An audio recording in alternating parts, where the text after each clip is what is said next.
Okay, Mr. Marshall, the attendees are coming in. You are a co-host for this meeting. We are recording. By my clock, it is 6:33.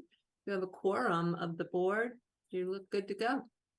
Okay, thank you, Pam. You're welcome. Welcome to the Amherst Planning Board meeting of November 1st, 2023.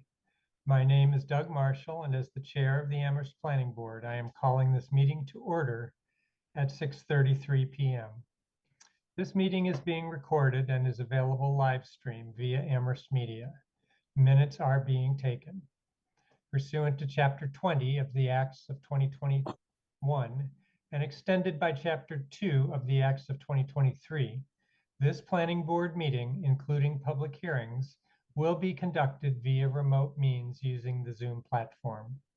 The Zoom meeting link is accessible on the meeting agenda posted on the town website's calendar listing for this meeting, or go to the planning board webpage and click on the most recent agenda, which lists the Zoom link at the top of the page.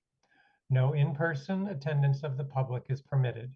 However, every effort will be made to ensure the public can adequately access the meeting in real time via technological means.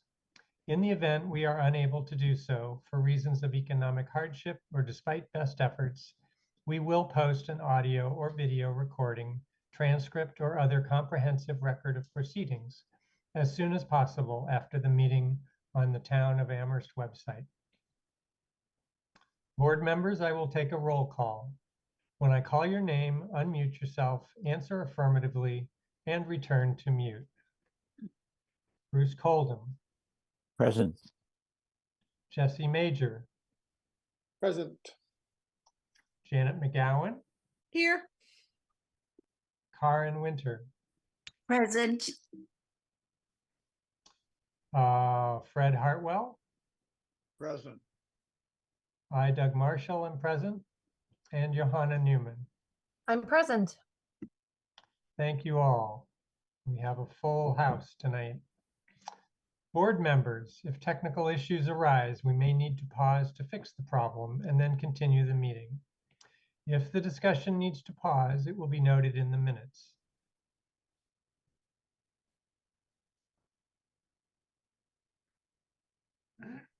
Please use the raise hand function to ask a question or make a comment. I will see your request and call on you to speak. After speaking, remember to remute yourself. To the general public. The general public comment item is reserved for public comment regarding items not on tonight's agenda. Please be aware the board will not respond to comments during general public comment period. Public comment may also be heard at other times during the meeting when deemed appropriate by the planning board chair. Please indicate you wish to make a comment by clicking the raise hand button when public comment is solicited. If you have joined the Zoom meeting using a telephone, please indicate you wish to make a comment by pressing *9 on your phone. When called on, please identify yourself by stating your full name and address, and put yourself back into mute when finished speaking. Residents can express their views for up to 3 minutes or at the discretion of the planning board chair. If a speaker does not comply with these guidelines or exceeds their allotted time, their participation may be disconnected from the meeting. All right, so time now is 6:37, and our first item on the agenda is our minutes. We have the minutes from September 20th available for review and approval. Do any members of the board have edits they would like to make to the minutes? I know that Janet, you had sent in a suggested addition to the minutes, and I guess I would like you to say what you were thinking we should add.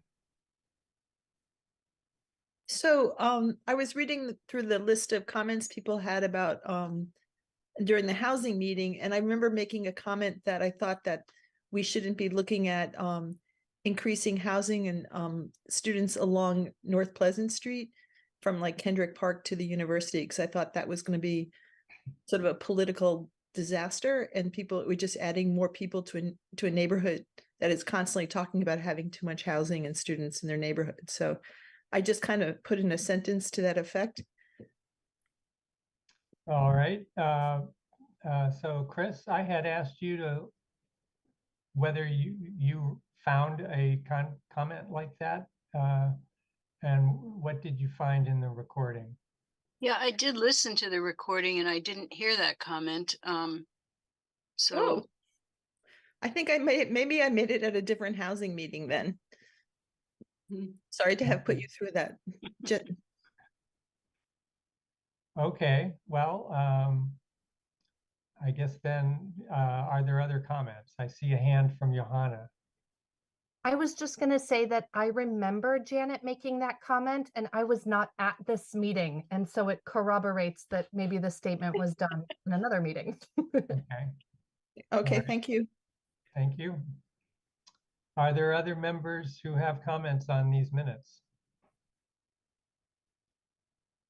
All right, I guess everybody else thought they were just fine. Jesse, maybe you're ready to make a motion? Sure, but one very minor comment. There's one place where I'm Miss Major instead of Mr. Major, but I really don't care. And what page would that be Yeah. on? I think it's the only time my name shows up besides the attendance. I think the second page, halfway down, Okay, third of the way down. And with that, I would move to approve the minutes. yes, I see it halfway down. Okay.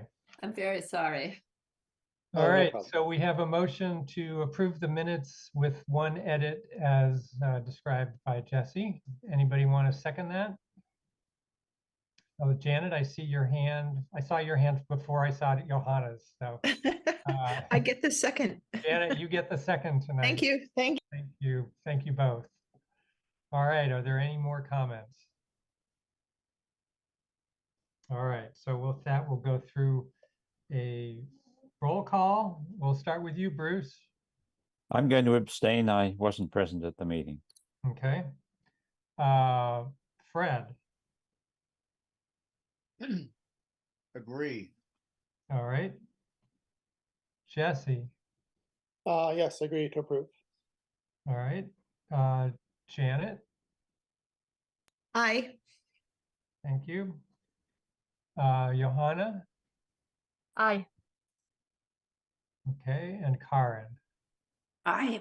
All right, and I'm as well, and so that's 6 in favor and 1 abstention. The minutes are approved for September 20th. All right, thank you all. So the time now is 6:41. We'll go to the next item on the agenda, and that is our public comment period. I have been reading the attendees that I can see at this time before we call on people for public comment. So what I see are somebody from Dodson and Flinker, Jessica Allen from Valley CDC, Josh Klein, Katie Oliha, Laura Baker, Lee Jennings, Mara Keene, Miguel Gomba, Orlando Roof, Timothy Hagen, and Tom Chalmers from Austin Design. I know several of those are for our one topic on our agenda later. All right, so do any of you want to make a public comment at this time? I think I saw one hand flash up and then it disappeared. So as a reminder, this is for comments about items not on tonight's agenda. We will take public comment later for the one project on the agenda. Okay, I don't see any hands being raised for public comment at this time. So we can move on. Time now is 6:42. So this is a request for comprehensive permit under Mass General Law, Chapter 40B, to construct 30 owner-occupied affordable residential units located in 15 duplex structures, parking with areas with 58 spaces, common areas and other site improvements on a 9.047 acre site with requested waivers from the zoning bylaws, general bylaws, subdivision regulations, and sewer and water connection approvals at 20 to 40 Ball Lane, which is in map 5A, parcel 56, in the neighborhood residence RN district and the low density residential RLD zoning district, and farmland conservation FC overlay zoning district. So this is coming from Valley Community Development Corporation. So with that, we will welcome our presenters from the applicant. Let's see, Jessica, you're from Valley CDC. Maybe you may be the one to start, but I'm remembering that I wanted to have Chris Brestrup say a couple of things before you begin. So Sure, Chris, no problem. And why can don't I you go ahead? interrupt? Chris, can I interrupt you just Pam. 1 second? Jessica, are there other people in the attendees that you would like to have come over? Yes, please. Peter Flinker and Lee Jennings. And Katie can also be promoted as well. Okay, thank you.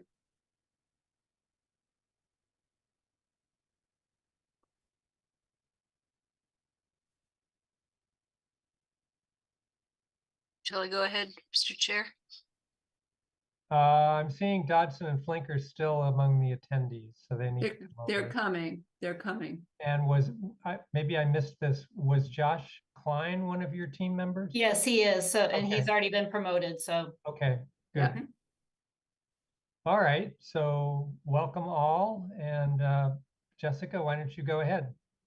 Mr. sure. Chair, did Chris you want wanted me to to- give an Oh, intro? I'm sorry. Yep. Chris, why don't you, sorry about that. So this was prompted by Bruce Coldham asking a question this afternoon. What is the planning board expected to do at this presentation and what kind of recommendations should they make? So I'm just going to read an email that I wrote to the planning board this afternoon explaining. The planning board is being given an opportunity to comment and make recommendations to the Zoning Board of Appeals about the proposed Valley CDC development called Amherst Community Homes, located at the intersection of Montague Road and Pulpit Hill Road. I attached a sample letter to the email that I wrote to Mr. Coldham and the other planning board members, which contained a letter that the planning board had written on 132 Northampton Road. So that was a project that Valley CDC did a couple of years ago, just to give the planning board a sample of the kinds of recommendations that they made at that time. So the ZBA will be making a decision as to whether to approve this project, to approve it with conditions, or deny the application for a comprehensive permit. The state funding agency will make or has made a determination as to whether to fund the project. I believe that they have made that determination. And I think the project eligibility letter from the state has already been received. This project is considered to be what we call a friendly 40B application, in the sense that the town has encouraged Valley CDC to develop affordable units for home ownership as well as for rental in the town of Amherst. The town also provided $750,000 in CPA funds and $250,000 in housing trust funds to support this project. And most of the comments that we've received from the public have been in favor of this project. The planning board should listen to the presentation and ask questions like it would in a public hearing for a planning board project. And the planning board should consider whether this is a good location for the project, and the planning board can comment on the layout of buildings, driveway access, parking, grading, landscaping, all of the things that go into the development of a site plan. The types of things that the planning board would normally ask about a site plan review application. I also suggested that planning board members could look at the criteria that the zoning board will be looking at when they review this project. Review criteria in section 4.5 of the zoning board rules and regulations. I sent you a link to the zoning board rules and regs. Otherwise, this is a chance to offer advice and recommendations to the Zoning Board of Appeals, just as the Planning Board does for special permit applications. And after the Planning Board has reviewed the project and made its recommendations, we'll draft a letter that we'll send to the Zoning Board of Appeals. Thank you. All right, thank you, Chris. Now, Jessica. So, Mr. Chairman, what's your preference in terms of our presentation? I have my presentation, then each members of the design team also have information they'd like to share. So would you like us to just sort of blaze forward and give all of the information, or is it your preference that we sort of stop after each presenter so that the board has an opportunity to ask some questions? Why don't we pause after each presenter, and if people have burning questions they really want to get asked, let's go ahead and do that. Okay. But as we move along, when we're done, I expect more questions, and that they will cover any of the material already presented. Okay, sounds great. Just wanted to clarify. So I'm going to go ahead and share my screen, and I'm going to give a presentation of the overall project goals, the affordability, so that the board has an understanding of Valley's purpose and mission here in this development, proposed development. Let me just find. Can everybody see that? Yes. Perfect.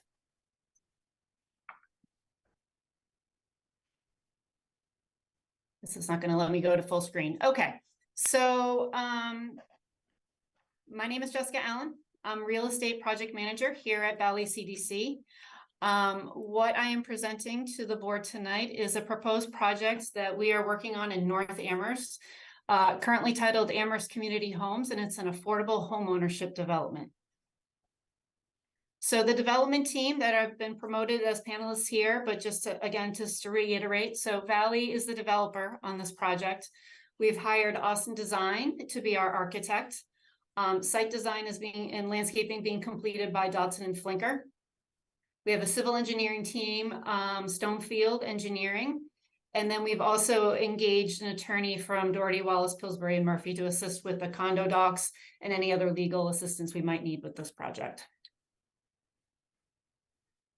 So just to give you kind of a background of work to date that we've done on this project. So Valley was in active negotiations with the property owner starting in 2021. We acquired the site in August 2022.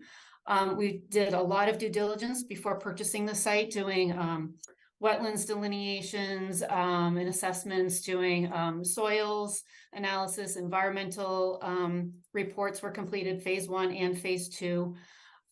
We acquired the site in August, and then pretty quickly, even before acquisition, started to have some community engagement. So we've had multiple meetings that I'll get into a little bit later in the presentation with abutters, neighbors, in the community at large, starting right at that acquisition date.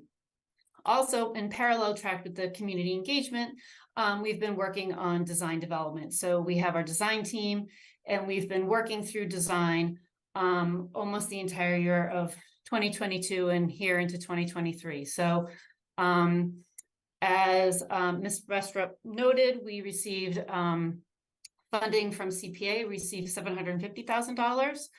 And then the Housing Trust was $375,000 that we received in August. And also in August, we received a letter of interest from Commonwealth Builders Program. That's the primary public subsidy for this project. So just to talk a little bit about program goals. So we're talking about first-time home buyers here, but the other major part or major goal that we're trying to accomplish here is to increase BIPOC home ownership and to shrink the racial equity gap. Just to give you some hard data and some numbers about what we're talking about when we talk about these concepts. So the majority of Americans, most of their assets are in their house. I know that's my case. Most of my wealth is in my home ownership. And that's generally the case for most Americans across the board. The household wealth gap has not significantly changed in 40 years. So it's been pretty much the same for several generations here. for every $1 in assets that a white household owns, a Black household assets equal 1 cent. A Latinx household equals 8 cents. And this is a direct result of homeownership gap. So just to give that perspective that, you know, the gap is pretty wide, pretty large. And part of this goal is to, through deed writers and through lottery preference, try to increase homeownership for BIPOC households. The main subsidy for this project is through the Commonwealth Builders Program. This is a program through Mass Housing. We're receiving a subsidy of about $250,000 per home. And as I noted earlier, we received a letter of interest from the program earlier this year. This is the only state subsidy available for affordable homeownership projects. There used to be money available before the housing crash in 2008. So the state's focus really has been on rental, providing subsidies for rental projects. And so this is a program that just came to being within the past couple of years. It's very geographically based. So funding is really directed to geographic locations within the state. The program has shifted and changed over the past couple of years. And as of now, under the current eligibility requirements to receive this funding, they are providing funding to Boston, to the 26 gateway cities, and they've also identified 2 disproportionately impacted communities that are in Eastern Massachusetts. When we first started talking to Mass Housing about this possible project several years ago, when we were just starting in the acquisition phase, qualified census tracts was an eligible geographic location. So Mass Housing has made a commitment to us that even though QCTs are no longer an eligible geographic location, because we've been in the pipeline with them for several years, they're willing to continue their commitment to this project as a public subsidy. There are only 2 QCTs in all of Hampshire County, and they're in Amherst. So on this map, you'll see that this is the location of the proposed development, and here are the boundaries of the 2 QCTs. So there's one here in North Amherst, and there's another one here, skirts around UMass, and comes there.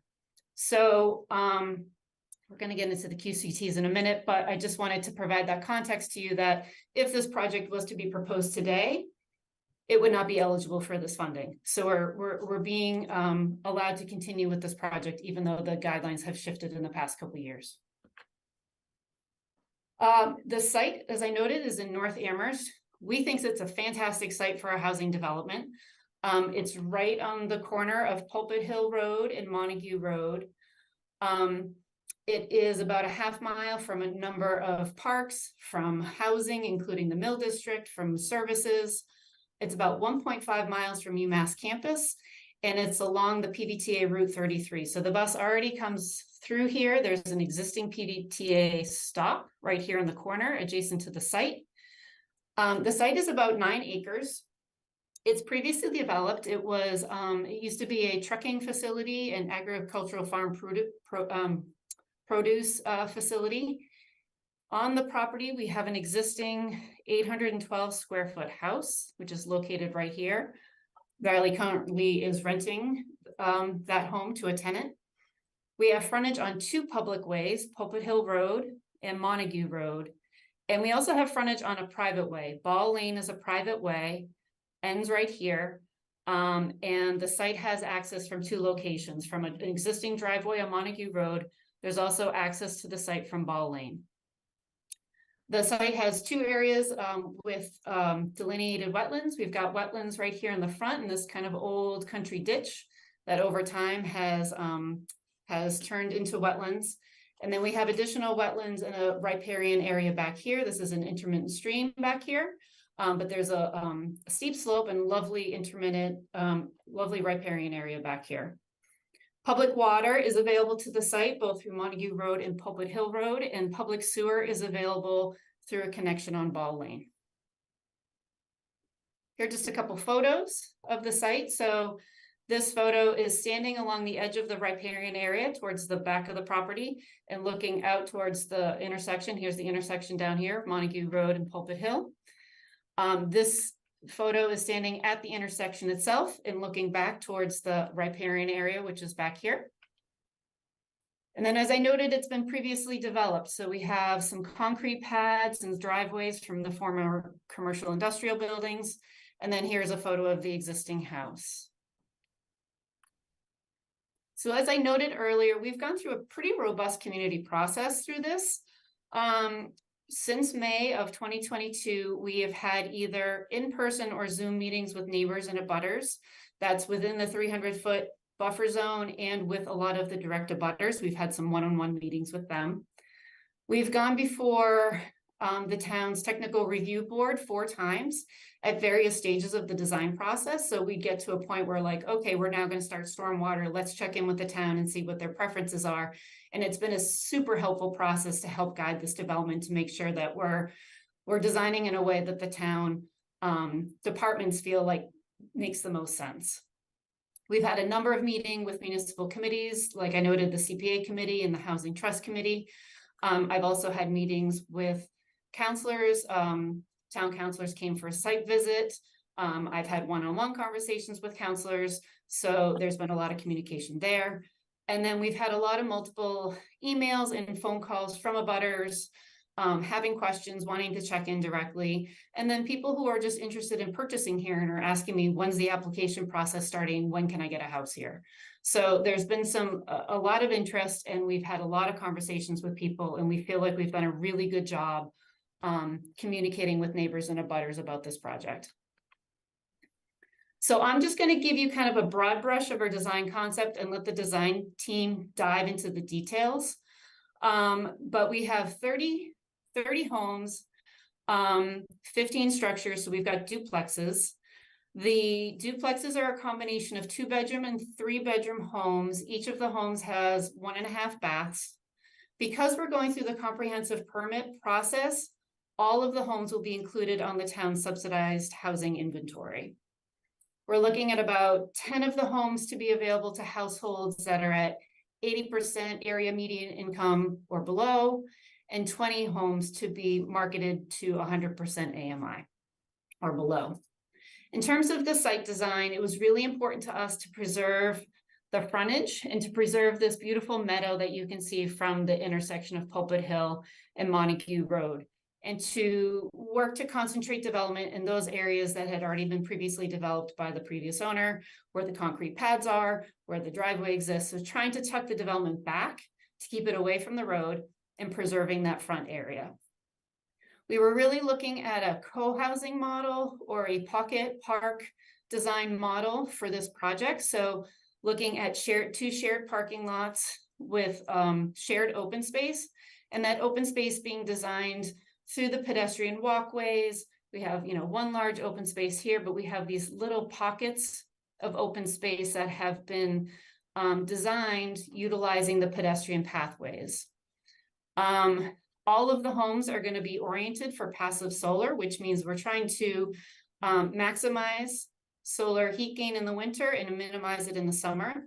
This will hopefully help offset some of those heating and cooling costs for the homeowners.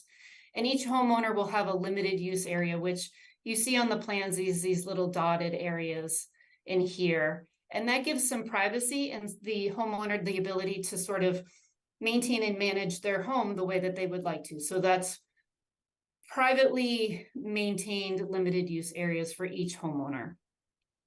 In terms of the building design, the range of the homes is from about 995 square feet to just under 1,300 square feet. All of the homes have been designed to be visitable, which means that anybody who has mobility impairments is able to enter the house and utilize the ground floor. 6 of the homes, which are single-story homes, will be designed to be accessible.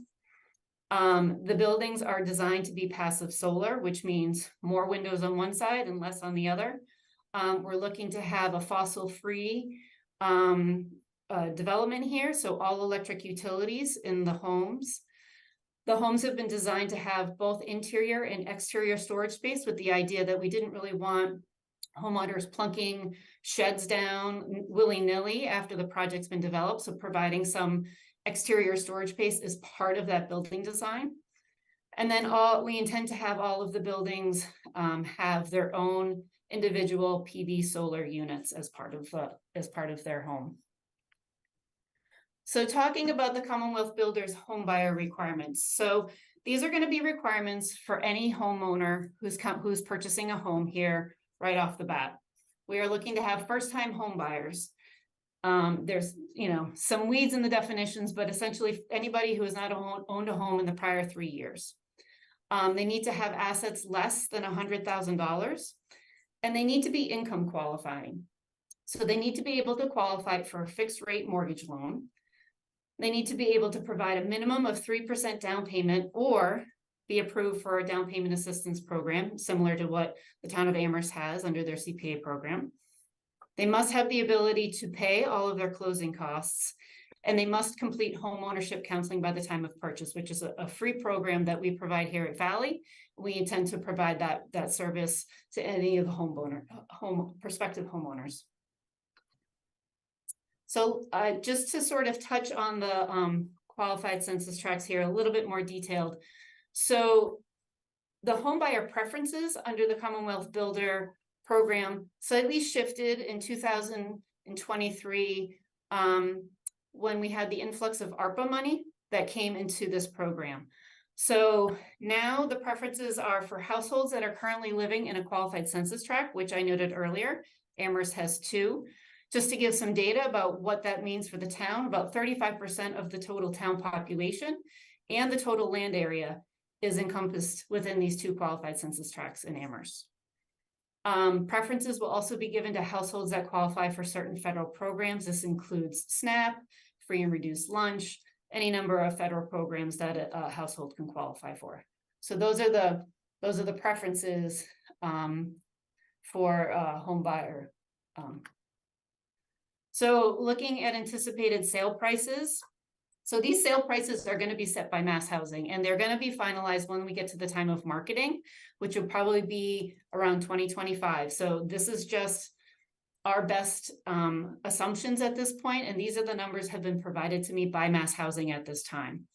So the numbers will be reflective when they are set of the current HUD income limits for households and the market conditions. So for instance, interest rates plays a huge part in setting these home prices. So as interest rates continue to creep, the sales prices are going to shift based on that. If they drop, they will also shift. So it's all really tied to making sure that somebody is not paying more than 30% of their gross household income on housing. So the range is around $150,000 for the smallest 1-story, 995 square foot home at that 80% level, and then ranging all the way to $232,000 for the 3-bedroom, 2-story home. These are still well below current market prices in Amherst. As the numbers right now provided to you by Mass Housing, this equates to households need to have an income range of around $63,000 to around $92,000 in order to purchase these homes. Each of the homes will have a 30-year restriction term from initial sale. So this is one of the requirements under the Commonwealth Builders program. Often you hear of any affordable housing even home buyers from way back when having a 99 in perpetuity restriction. Again, the purpose of this program is to really assist a home to increase assets and to increase generational wealth. You can't do that if you have a restriction in perpetuity. It needs to be sort of aligned with maybe the length of a mortgage to give a family the ability to sell the home at a market rate number after they've fulfilled their restriction. So under Commonwealth Builders, they have kind of a 2-tier structure. So this is a structure they actually like for all of the units, but because we're being permitted under the Chapter 40B program, the 80% AMI units are going to have a little bit of a different legal structure. So there's kind of two term limits. One is years 1 through 15, where there would be resale and buyer restrictions. You basically have to match what the initial terms were. It's got to be a first-time home buyer. You have to meet all those asset requirements. You have to be able to be eligible for home. All of that kind of stays. And Mass Housing, they have a formula on how they determine what the resale value is. So that some of that might be dependent on how much work an individual has put into the house since they've purchased it. So there's a whole formulaic way that they figure out what that resale amount is. For years 15 through 30, there's unrestricted sales amount, and there's unrestricted in terms of the buyers. It wouldn't necessarily have to be a first-time home buyer, but it is subject to an equity sharing with public funders. Town of Amherst is one of the public funders, putting in significant money through CPA and the Housing Trust. So some of that money would come back to the town if it's an unrestricted sale. For the 80% AMI, the term is still 30 years, but that the resale and the buyer restrictions would be held for that entire 30-year term. The program allows for by right transfers to immediate family during the term. Again, trying to address generational wealth and allow that to happen. It must be an owner occupied. A family member couldn't sell it to somebody and have that person be living out of state. They have to be living in the home. But there is this ability to just have a by right transfer to an immediate family. The term will only reset if the municipality exercises a right of first refusal and elects to do so. So there is language in the deed restriction that would allow the municipality, they can elect to set that term at 30 years and have it continue for another 30 years. So that would be something the town would have to decide on the sale of each home. And all of the resales would be completed by Mass Housing. As for marketing, we are required to develop an affordable fair housing marketing plan that would be reviewed and approved by Mass Housing. As I noted earlier, the sales prices will be set at that time of marketing by Mass Housing based on the income limits of that time and market conditions. We would use the same process like we would for rental properties and have a lottery process for applicants. There'd be a wait list that's maintained by Mass Housing. And there would also be a third-party affordability monitoring agent, which would be Mass Housing, to ensure that Valley is in compliance with the Affordable Fair Housing Marketing Plan. As for the governance structure of the development, so the idea is that Valley is building these, we're selling these, and then we're out. It is not similar to a rental project where we're going to continue to be the owner of the project. This is a little bit different. So under the Commonwealth Builder Program, required to have a condo association with professional management. So we will assist the condo association in identifying that property management company. There will be, the condo association will be structured according to the laws of Massachusetts, have a board of managers, master deed, bylaws, rules and regs. All of those elements are going to be discussed in pretty good detail, I think, at the ZBA level. As I noted earlier, we've hired an attorney to assist us in drafting these legal documents. But really one of the project goals that we tried to hold to during the design process was to make sure that we have reasonable condo fees for these homeowners.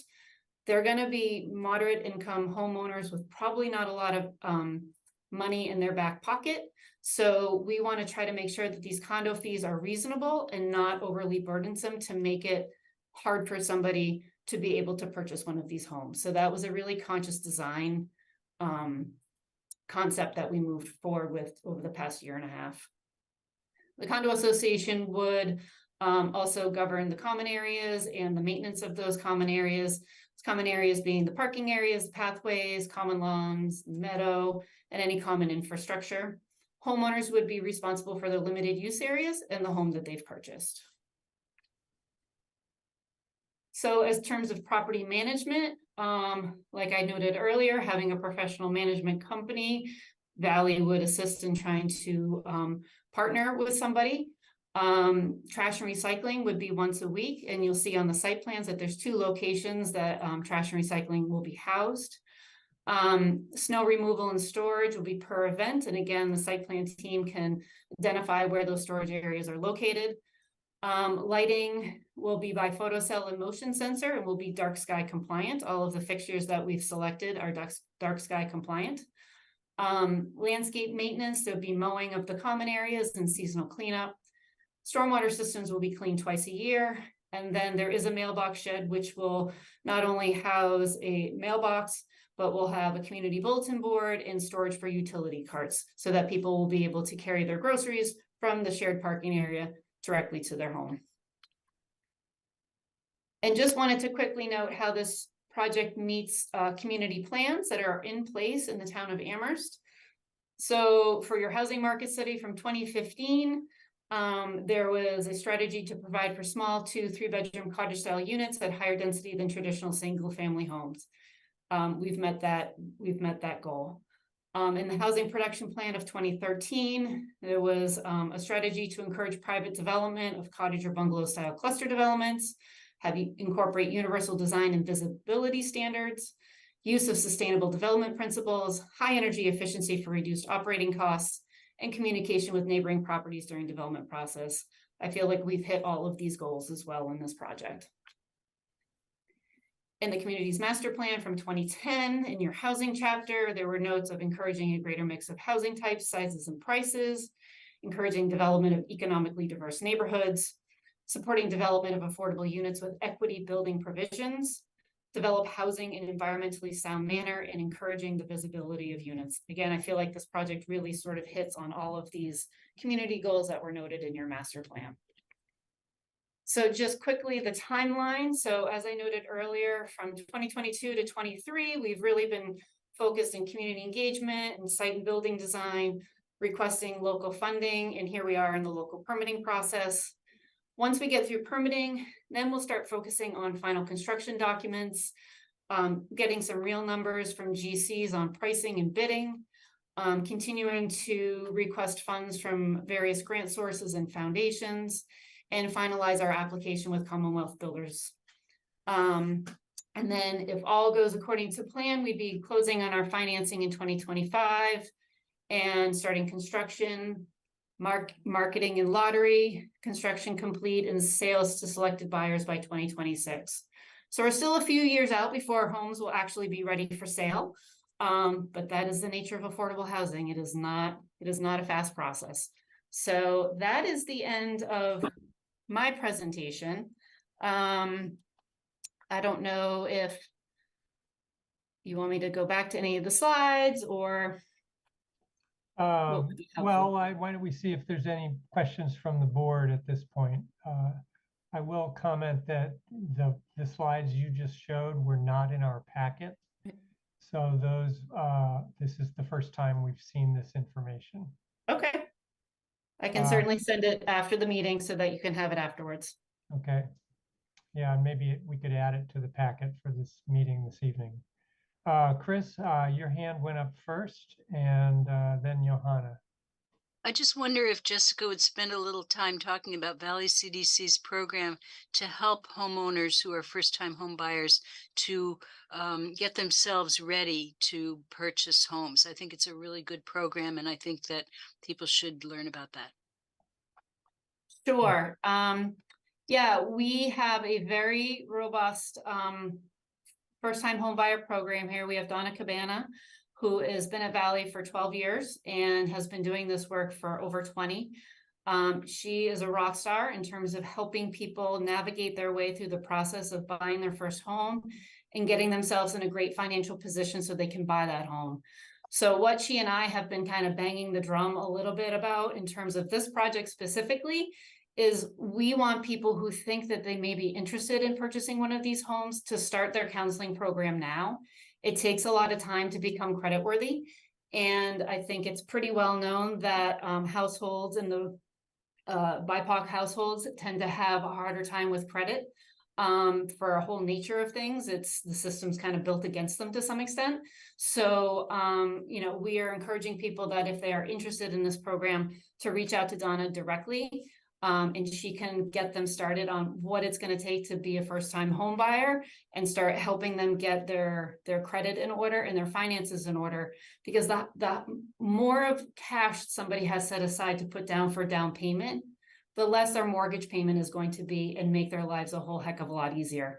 So we really are encouraging people to reach out to Donna. So hopefully that gives enough information. Okay, thank you. Johanna. Great. Thank you, Mr. Chairman. And thank you for coming on and educating us a little bit more about Valley CDC and this project in particular. I have a question related to your slide about the restrictions, which I think the aim of those restrictions is to make sure that you get as much of kind of affordable housing generation out of this project as possible, even if there are sales, would be my impression. And so I just want to make sure I'm understanding those restrictions. Sure. So you could either just explain them, and then I have a little bit of like a hypothetical scenario. So like if someone were to buy one of the homes and live there for 5 years and then need to sell for one reason or another, Mhm. am I correct in understanding that during that time period, there would be restrictions on who they could sell to? And if you could just Correct. explain those restrictions again. And then the other part that I was unclear on was when let's say after 5 years they sell and someone else moves in there, do they then have kind of inherit the previous restrictions for 25 years? Mhm. Or does it trigger a new 30-year? Yep, good questions. So if, for instance, in your example, if somebody was to sell after 5 years, whether they're in the 80% or the 100% AMI category, they would have basically the same restrictions as they purchase. So it would have to be a first-time home buyer. They would have to meet all of the same kind of those requirements under the Commonwealth Builder as the initial lottery group. The second question had to do with the term resetting. So that's going to be dependent on the town. So if the town decides that they want to set a first of right, they want to enact the right of first refusal to reset that affordability term, it is like, when I was reading the latest deed restrictions, and I'm actually getting an updated set from Mass Housing within the next couple of weeks, so I'm not sure if this will shift. But the process looks like the town has to buy the house back, reset the terms, and then sell it to the next person. So it's a little bit of a convoluted process, but the town has the ability to sort of reset it, or they can let it lie and let that person just inherit the remainder of the term.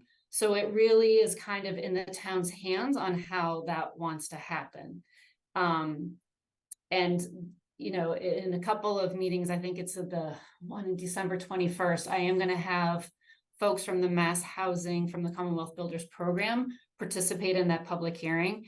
And if you want a better understanding of sort of the weeds of how that would happen, I would encourage you to attend that meeting, because they'll have all of the details.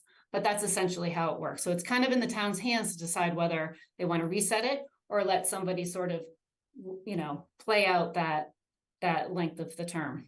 And maybe it makes a difference to the town on whether it's 5 years or 10 years or 15 years or 25 years, so. Okay. Is that all set, Johanna? Yep, thank you. Okay. Let me just enter, what entity or representative of the town makes that determination? It doesn't specifically say in the deed restrictions that I see. So it just says the town of Amherst. So I think we can, as the deeds get drafted, as we get to the end here and construction closing, my understanding with Mass Housing is there often is a discussion between their attorneys and the town attorney to make sure that the language is exactly what the town is looking for. So I think that can be set further down the road before we start construction. Okay. All right. The next question is probably from Janet. Thank you for this presentation. I think this is a really exciting project. And it seems like you really worked well with the community and the way in the setting to kind of create a really nice place. I have a few questions. I'm not sure if some of them should come later. One of the questions I had was, so somebody buys this house and then can they rent it out to somebody else if they got a job elsewhere? Do they have to No. own or occupy? Yeah, so there's a no renter provision in the deed restrictions. So if somebody got a job elsewhere, they could either transfer it to a relative or they would have to sell it. Okay. Correct. Mhm. And then I had questions about like different kind of energy saving things. Like I wondered if you considered putting a solar canopy over the parking lots as a way. I think there's probably a lot of federal and state incentives right now for that, and possibly more coming down the pike. And then on a day like today, it seems like it'd be fantastic to have something over your car, as well as if you're, walking a long way to get your groceries to your house. And so I wondered if you were looking at that or at geothermal as a way of heating to, in the long run, really reduce energy costs for the people who live there. So we did talk to our solar consultant about canopies, and basically the answer was it wouldn't work out in terms of the production of it. It couldn't produce enough to make it worthwhile. So, and the grid wouldn't allow a certain amount. So there was like a kilowatt issue basically with the canopies and the existing system. I can go back and pull out those details again and refresh my memory of exactly what the issue was. But in our conversations with the solar consultant, it was recommended that it really wasn't worth it at the long run in terms of how it would work. I think the other complexity to that too is also, again, trying to keep the condo fees low. We're trying to keep the common infrastructure as much as minimum as possible. And so we did discuss it and we decided not to do it. Okay, and then was there any talk about charging stations for the cars? Because there are charging stations on the plan, and I think the site team can get into that and where they're located and how many we have, but we will be meeting the stretch code. Yeah, so it seems to me like I could see how you may not easily be able to connect to the grid, but it just seems like if everything's all electric, most of that power would stay in-house. But maybe with the new federal program and the new state subsidies, that calculation will change. But I think it'd be great to, in the long run, to reduce the energy costs to the low-income buyers. Sure. I have questions about lighting and stuff, but I can do that later, I think. Yeah, we're going to get into that later. So Why don't we do that during the design portion? Thank you. Thank you. Bruce. Yes, living in North Amherst, I've been watching the evolution of this for quite some time now, and constantly impressed with the aspiration for this project, and that's only been enhanced by your explanation so far tonight. I have to say also that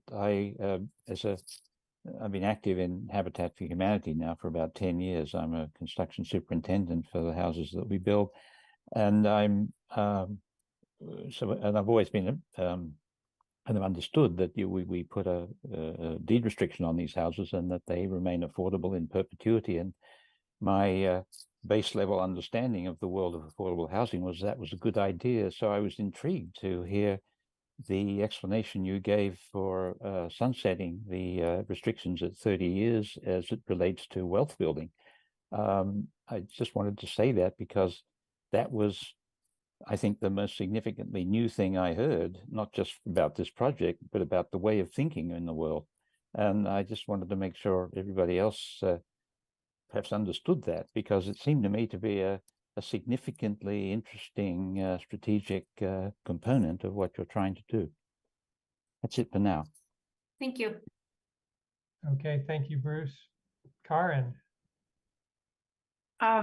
Yeah, I agree with Bruce. I think that's really interesting that the homeowner can sort of appreciate the value of the home in this case. But I wanted to reiterate my strong feelings that Janet expressed. It's a cluster house that housing unit like this, which would be perfect for communal geothermal. And we've had geothermal in our big house now for probably 25 years.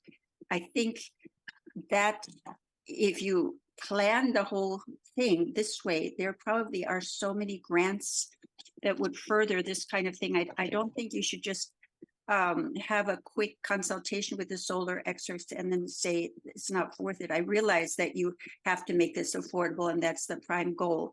But in the climate that we're living in and the time that we're living in, I think this crisis is going to only accelerate, and there's going to be, first of all, energy will be more and more expensive. And second of all, probably there are going to be more and more rules demanding that new developments like this get together and have a kind of an aggregate energy system.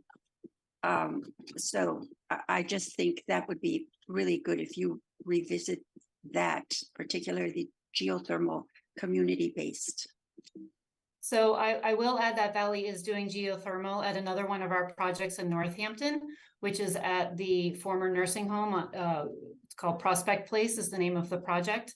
And so Valley is looking at it. It's kind of our first foray into it. It is very expensive in terms of upfront costs. And so I think with this budget, the challenge is that there's not a whole lot of sources for us to go to finance this. We have Commonwealth builders and we have local money. We don't have tax credits. We don't have access to all of the soft debt that HLC offers other rental projects. And so with construction pricing as high as it is, I think it would be financially infeasible to do geothermal. I appreciate the comment and I agree with you wholeheartedly that we need to be looking in other ways. But in terms of the financing of this project, it's going to be tight enough as it is, because I really don't have any other places to go for money. That the rental team has access to. So I think they're going to be able to make it work. I know that they've worked really hard and it's going to be a huge system and it's going to save a lot of money in terms of operations. So stay tuned for Valley's project in Northampton at Prospect Place. And it'll be one of the first multifamily projects, affordable multifamily projects to use geothermal. So, but I Great. appreciate your comments. Thank you. Thank you. All right, thank you, Karen. Are there other comments? Chris, I saw your hand for a moment and then it went away. Are you still interested in commenting? Someone mentioned a conversation between Valley's lawyer and our lawyer with regard to paperwork. And I wanted to say that we are having someone from KP Law, Carolyn Murray from KP Law, assist the Zoning Board of Appeals. She's coming to all the public hearing sessions and she's in touch with me and with Rob Wachilla, who are the staff people for the ZBA on this project, and helping us make sure that we do everything correctly, but also will be involved in looking at the condo documents and the homeowner association documents, et cetera. So I just wanted to reassure people about that. Okay, great. All right, I don't see any more comments from board members. I do see one hand from Josh Klein. And so maybe we could let him ask a question.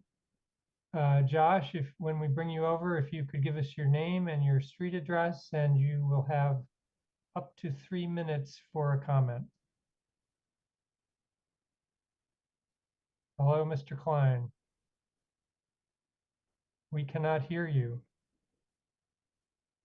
Yeah, it says you're not muted, but you were not coming through. Yeah, sorry about that. There you I'm go. the engineer for the project. I got bumped out of the panelist spot, Oh, so I was okay. just raising my All hand to right. get back in. Good. Well, welcome back. Okay, so why don't we go on to maybe the civil engineering? Would that be the next one to do?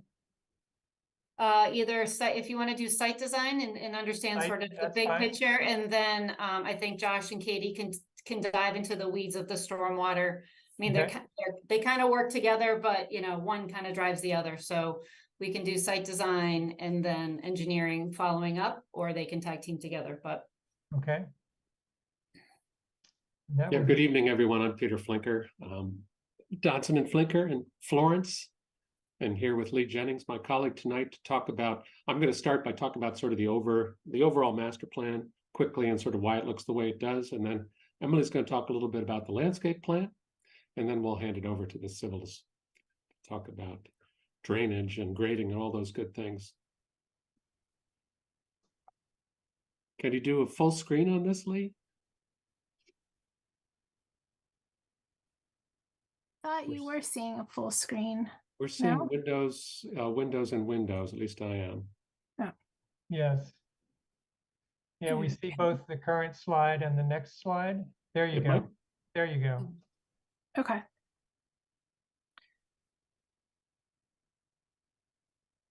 Can you do full screen or start slideshow?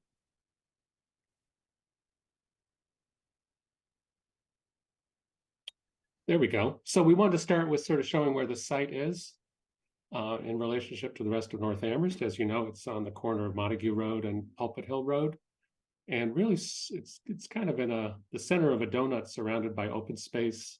To the south, there's the Mill River Recreation Area and the Mill River going up to Puffer's Pond. And to the north, there's the Cherry Hill Golf Course. And so we've really been cognizant, as Jessica said at the beginning, of trying to keep these patterns alive and interfere with them as little as possible. So to try to maintain the open space along the road and so on. If you go to the next slide, Lee. So you already saw this slide, but you can see, as Jessica said, we're really trying to keep that essential view from Pulpit Hill Road, Montague Road from the corner.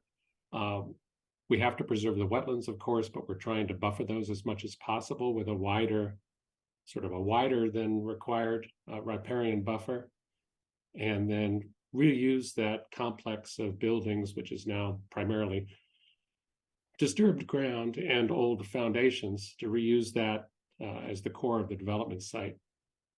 We can go to the next slide. So this is kind of the overview. And we looked at a number of different options for how to access the site. Could we have a new road that connected from Ball Lane over to Pulpit Hill Road? Could he have all the access off of Ball Lane, all the access off of Montague Road, and so on? And we pretty quickly settled on sort of trying to come in, split the parking and the access from both ends of the site, and really have the minimal impact of cars. Of course, then the cars are closer to the road, but trying to screen the cars in two separate lots at each end and make the center of it entirely pedestrian. So it's basically a co-housing model in terms of function, even though it's not a formal co-housing project. And so what that allows us to do is minimize the impact of the car and pavement and maximize the use of the open space, starting with preserving that meadow along the street, was shown in the yellow line, and really using the stormwater that we have to take care of anyway to expand the size of the meadow. So really making the stormwater areas an extension of the meadow that be planted to the extent possible with native meadow species, and really create that buffer between Montague Road and Pulpit Hill Road and the rest of the development. So that really means concentrating the development on the lower 2/3 of the site to the south. The other challenge we had is because these are all oriented for maximum solar gain and they're duplexes, we have a very long building, and lining up 15 of these very quickly starts to look like barracks lined up across the landscape. So we tried to make it as interesting as possible, to vary the views, to try to move the houses around so you're not looking directly into somebody else's windows. And of course, being solar, most of the windows are on the south side of the buildings. We'll hear more about that later.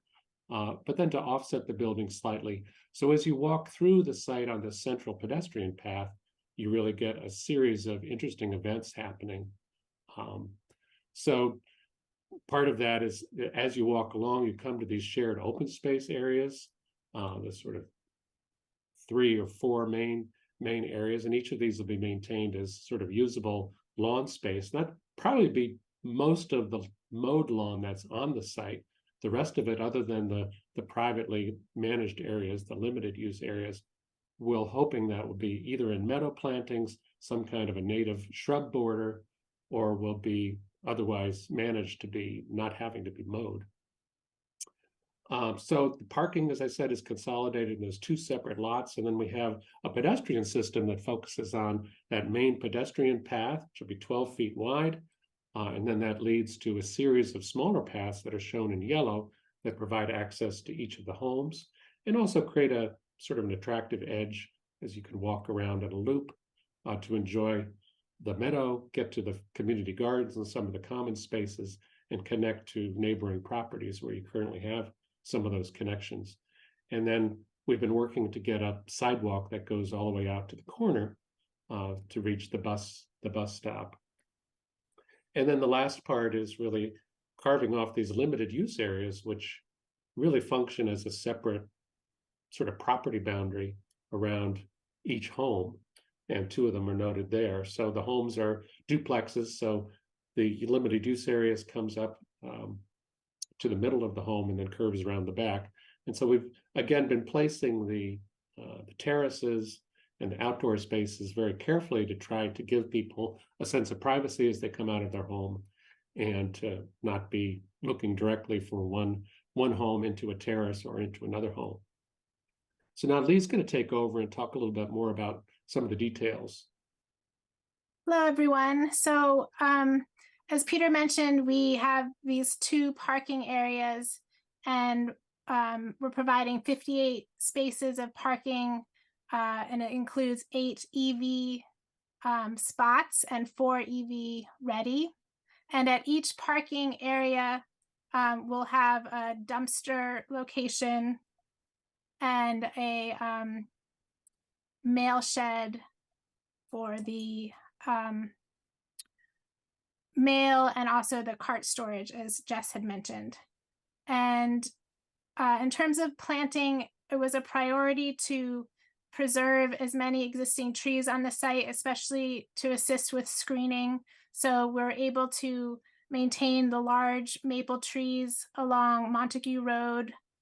And also there's a large buffer of hemlock and other mixed deciduous trees along Ball Lane, and some nice hedges along the east side of the property that we're able to use for screening.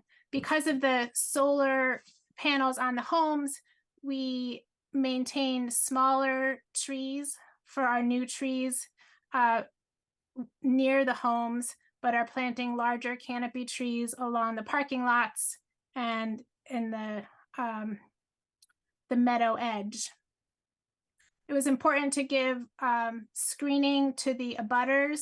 So the northeast corner, we are providing a 8-foot stockade fence with an evergreen planted buffer. And there's also 6-foot tall fences separating the parking areas from the adjacent residences. We're adding pollinator planting. We're calling it a meadow edge pollinator mix, which will be taller grasses and pollinator plants to provide screening along the parking lot edges, and that will help those to blend in to the meadow. Okay.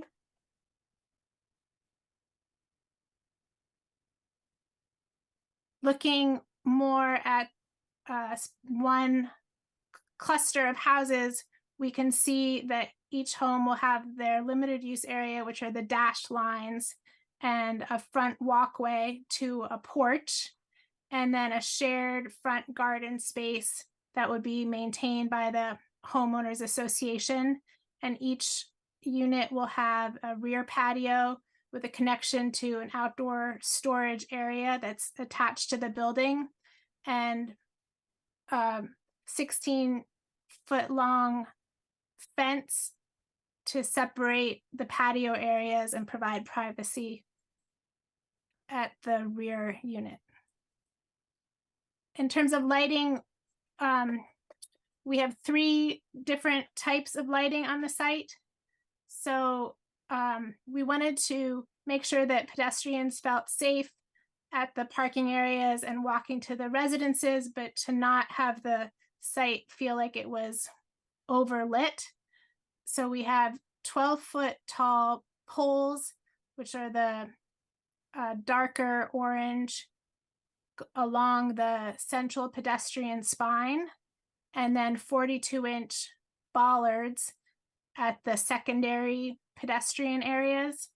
And in the parking areas, we have the same type of fixture, but on an arm mount that's 14 feet tall. All of the light fixtures are dark sky compliant and meet the Amherst standards of not having any light trespass on the adjacent properties. And they are on a photocell and will dim late in the evening. And then if there's motion detected, they will brighten. And then each residence will have its own porch light and rear patio light that they control.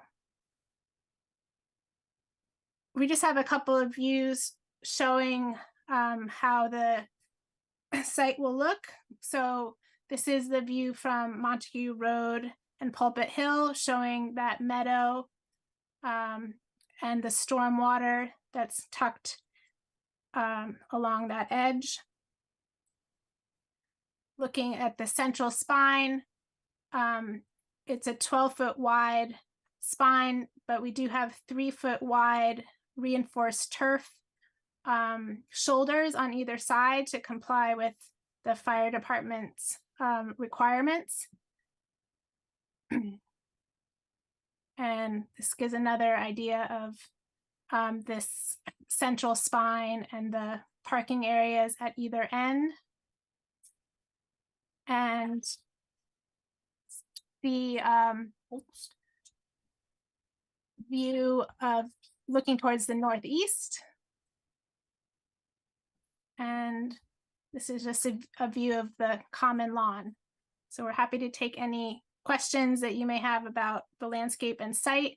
And we have the full set of landscape drawings here if we need to reference anything. All right, thank you, Lee. Janet, looks like you might have some questions. So, having gone trick-or-treating last night in Amherst Woods, which is a very dark neighborhood except for porch lights, with really virtually no street lighting.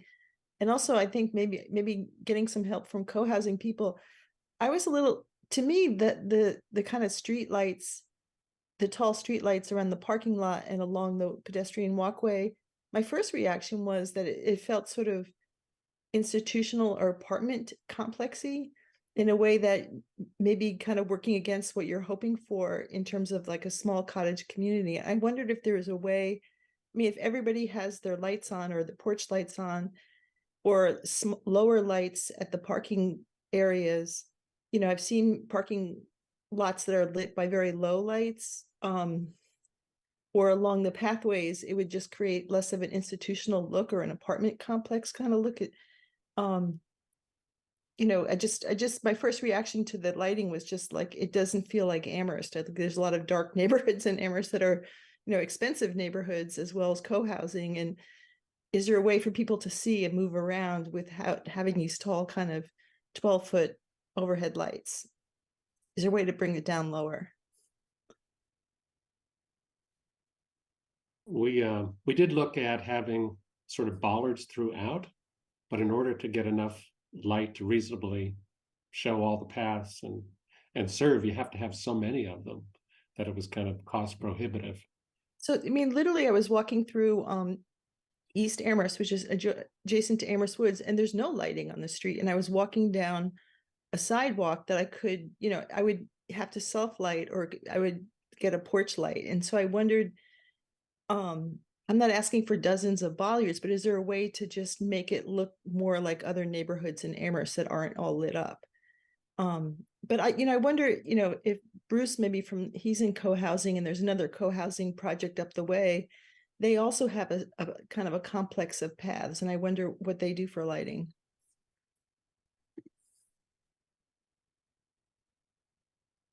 Bruce.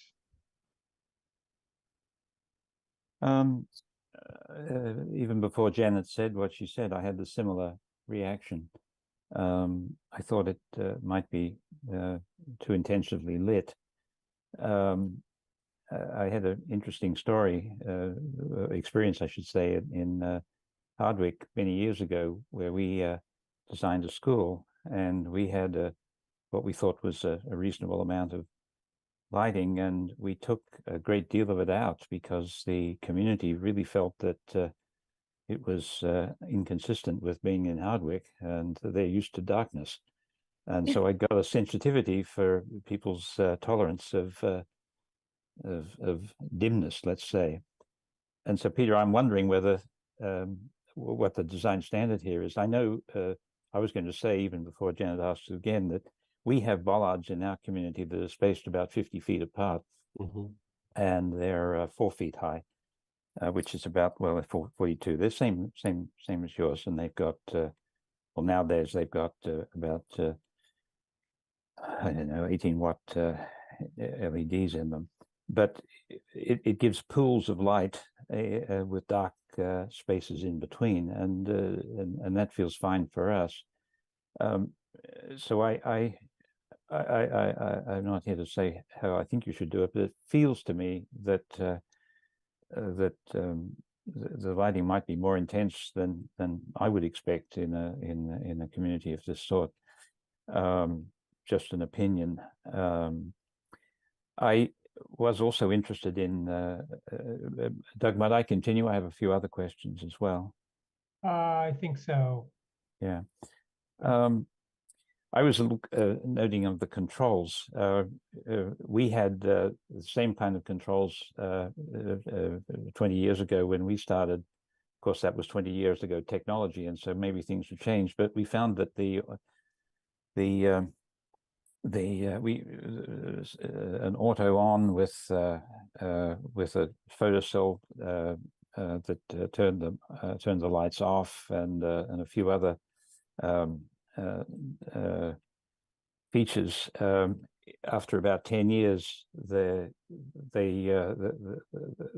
became just too sophisticated. They were failing, and we didn't have the resources to fix them. And we're somewhat affluent, I mean, modestly affluent. So I was concerned that for a community such as this, that the lighting controls, and maybe there are other things as well, but might be more sophisticated than necessary, and that failure would mean that they might go out altogether, as opposed to something more simple and more readily serviceable upon failure. So I guess I'm curious as to whether you have reflected on how sophisticated, what is the appropriate level of sophistication in terms of cost of maintaining and repair for some of these installations, and whether that you have consciously designed with a view to staying within the capacity of an affordable community to maintain and repair the systems once they're installed. I'm not sure whether I should maybe I'll let you respond to those couple of comments that I. Yeah, I mean, these are really good points, and I think we appreciate your raising them, because we haven't really gotten to that level of sophistication in the analysis, perhaps. One question, Lee, I can't read the little numbers, but what's the foot candle standard that we're trying to reach with this layout? So Amherst doesn't have foot candle requirements that we needed to comply with. So we were basing it on our understanding of what's comfortable for pedestrians, which would be about half a foot candle. And then the parking areas, I mean, you always have areas that are brighter when you're right under the light. So we go from 0.4 foot candles to, I think, 2 foot candles right below the light. So it's kind of a standard for the sort of basic level of light, but I agree it may not be what you would want in North Amherst. But at the same time, we don't know. Well, we know this population is going to be diverse. There's going to be kids, people coming and going at all hours. Probably. Can I mention so we want to make sure we have enough to make it safe. Unlike the home that I live in, where I park right next to the house, you know, some of these folks will have to go a couple hundred feet to bring their groceries to the front door. So it may be a somewhat different situation than we as homeowners, you know, in most of Amherst experience. But I wanted to call on Jessica, just because you raised your hand during this conversation. Yes, I have a follow-up on this. Back to you, Bruce. Yeah. Okay. These are all really great points, and I appreciate the board bringing them up. I will say that lighting was one of the things that we struggled with as a team, because you're trying to find that like sweet spot. You want to be able to, you don't want to overlight it, but you want to make sure that people feel safe. And I think that it's hard because there's not always a commonality between people on what they feel is best lit, if it's lit enough. So I think there's always a varied of opinions. I'd be happy personally to take lighting out, if that was the desire of the town. I hesitate to put more lights in. I feel like, this is sort of, we're presenting the maximum of what we're comfortable with as a design teams in terms of how much we would want this lit. And again, thinking about safety of people being able to get out of their cars. I've also been told that it's not great to have dark spots in between lighting fixtures because that's where people can often trip. So, thinking about all of these advisories that we've been provided, I welcome any feedback from the planning board, and whatever that feedback goes to the ZBA in terms to come up with a lighting system that feels right to the community. We're happy to do that. So I just wanted to put that out there, that this is something that I think is a very challenging aspect of this project.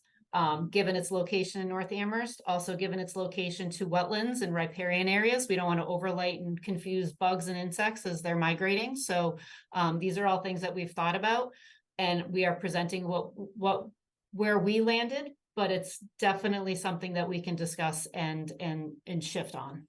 So. Okay, so for Chris, maybe when we're putting together our letter for ZBA, it might simply be that certain, some of the members of the planning board were questioning whether we could reduce whether the amount of light could be reduced and maybe be more consistent with the environment of the rest of North Amherst, something like that. Okay, Bruce, why don't we come back to you? You had another question? Well, it's a continuation, really. Okay.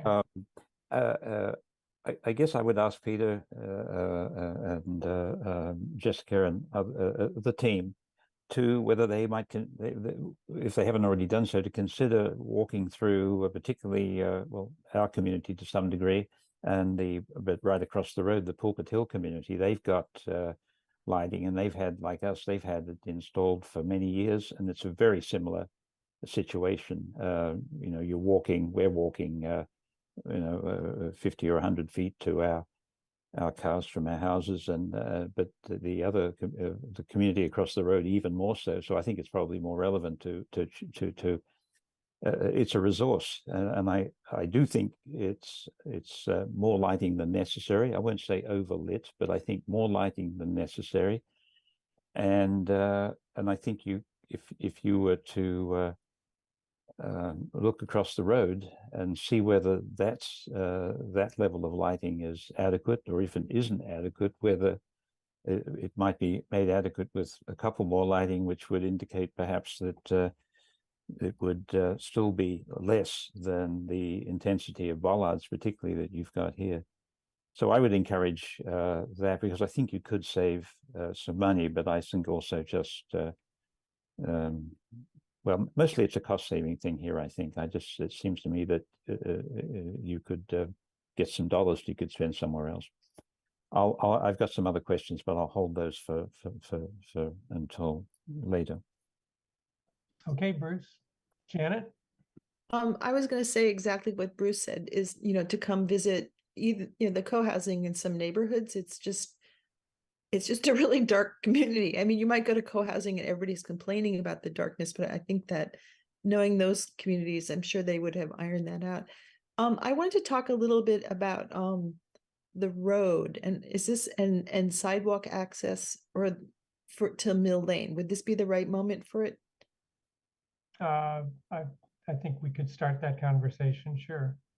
So I was concerned, I know I've been on Montague Road. I have friends who live along there, and people rocket along there, and I don't recall it. I see that you put a sidewalk towards the bus stop, which is excellent, but I wondered about a sidewalk going the other way to Mill Lane, and I imagine Mill River, I'm sorry. That would be expensive, and I think it'd be a great thing for the town to put in, or a joint project. And something to slow traffic down as people are pulling out or kids are crossing the road. Because it can be very busy, it can be not busy and dangerous. And so those are my concerns. Chris? Thank you. So Montague Road is actually a state road. It's a state highway, so it would probably mean that we'd have to ask the state to put a sidewalk in there. I know that the town has considered taking over Montague Road, but I don't think right at this time they're interested in taking on more road maintenance and more snow plowing. So that's probably not going to happen. So in any event, it's a state highway, so we would have to contact the state to see if we could put a sidewalk in there.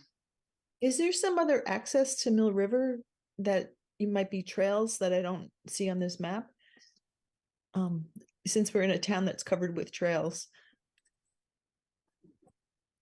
I'm not aware of any. Is there? Bruce is shaking his head, yes. Yes, you could go up Pulpit Hill and then down Mill River, and yes, you by going up Pulpit Hill and around the corner and down. Oh God, what's the name of that bloody road? You can get to the Mill River, that recreational area. Okay. It would be the preferred walking route. Okay. I had just a couple of questions. First of all, will each owner need to mow their own little area that they're responsible for? And if so, if they're maintaining the yard, where do they store their lawnmower and their garden hose and all of that stuff? I can answer that. So we're planting with no mow lawn. So that would only need to be mowed once or twice a year. You can mow it more, but that would be the minimum expectation. And there are small outdoor, I think Tom will talk more about these, but there's small outdoor storage areas associated with each unit. Okay, all right. And then you had a cart storage at the parking lots. Is that to help you bring your groceries? That's right. So you take your groceries to your home and then everybody hopes you put the cart back. Right. Okay. But And there's then enough space to fit more than one cart in the shed. there is. Yes. Okay. And at the end of the driveway, when the pedestrian path starts, are there bollards to keep someone from driving through there that only the fire department can unlock or something? Right. So there's a mountable curb, and then there's granite bollards on either side. In conversation with the fire department, they discourage using removable bollards. So we thought that the combination of the mountable curb, and there's also signage directing people that vehicles except emergency vehicles aren't permitted, would keep cars from going on this. And then if it becomes an issue, you could add a chain between those two bollards in the future. But there's nothing to keep me from driving up close to my house when my 89-year-old mother shows up and is visiting for a few days. No, and maybe the community would find that that's okay, or when you need to move in, Okay. you can do that. Great. And I think the details of that will be housed in the rules of regulations of the condo association. So all of those details will be provided to the owners. Okay. Bruce.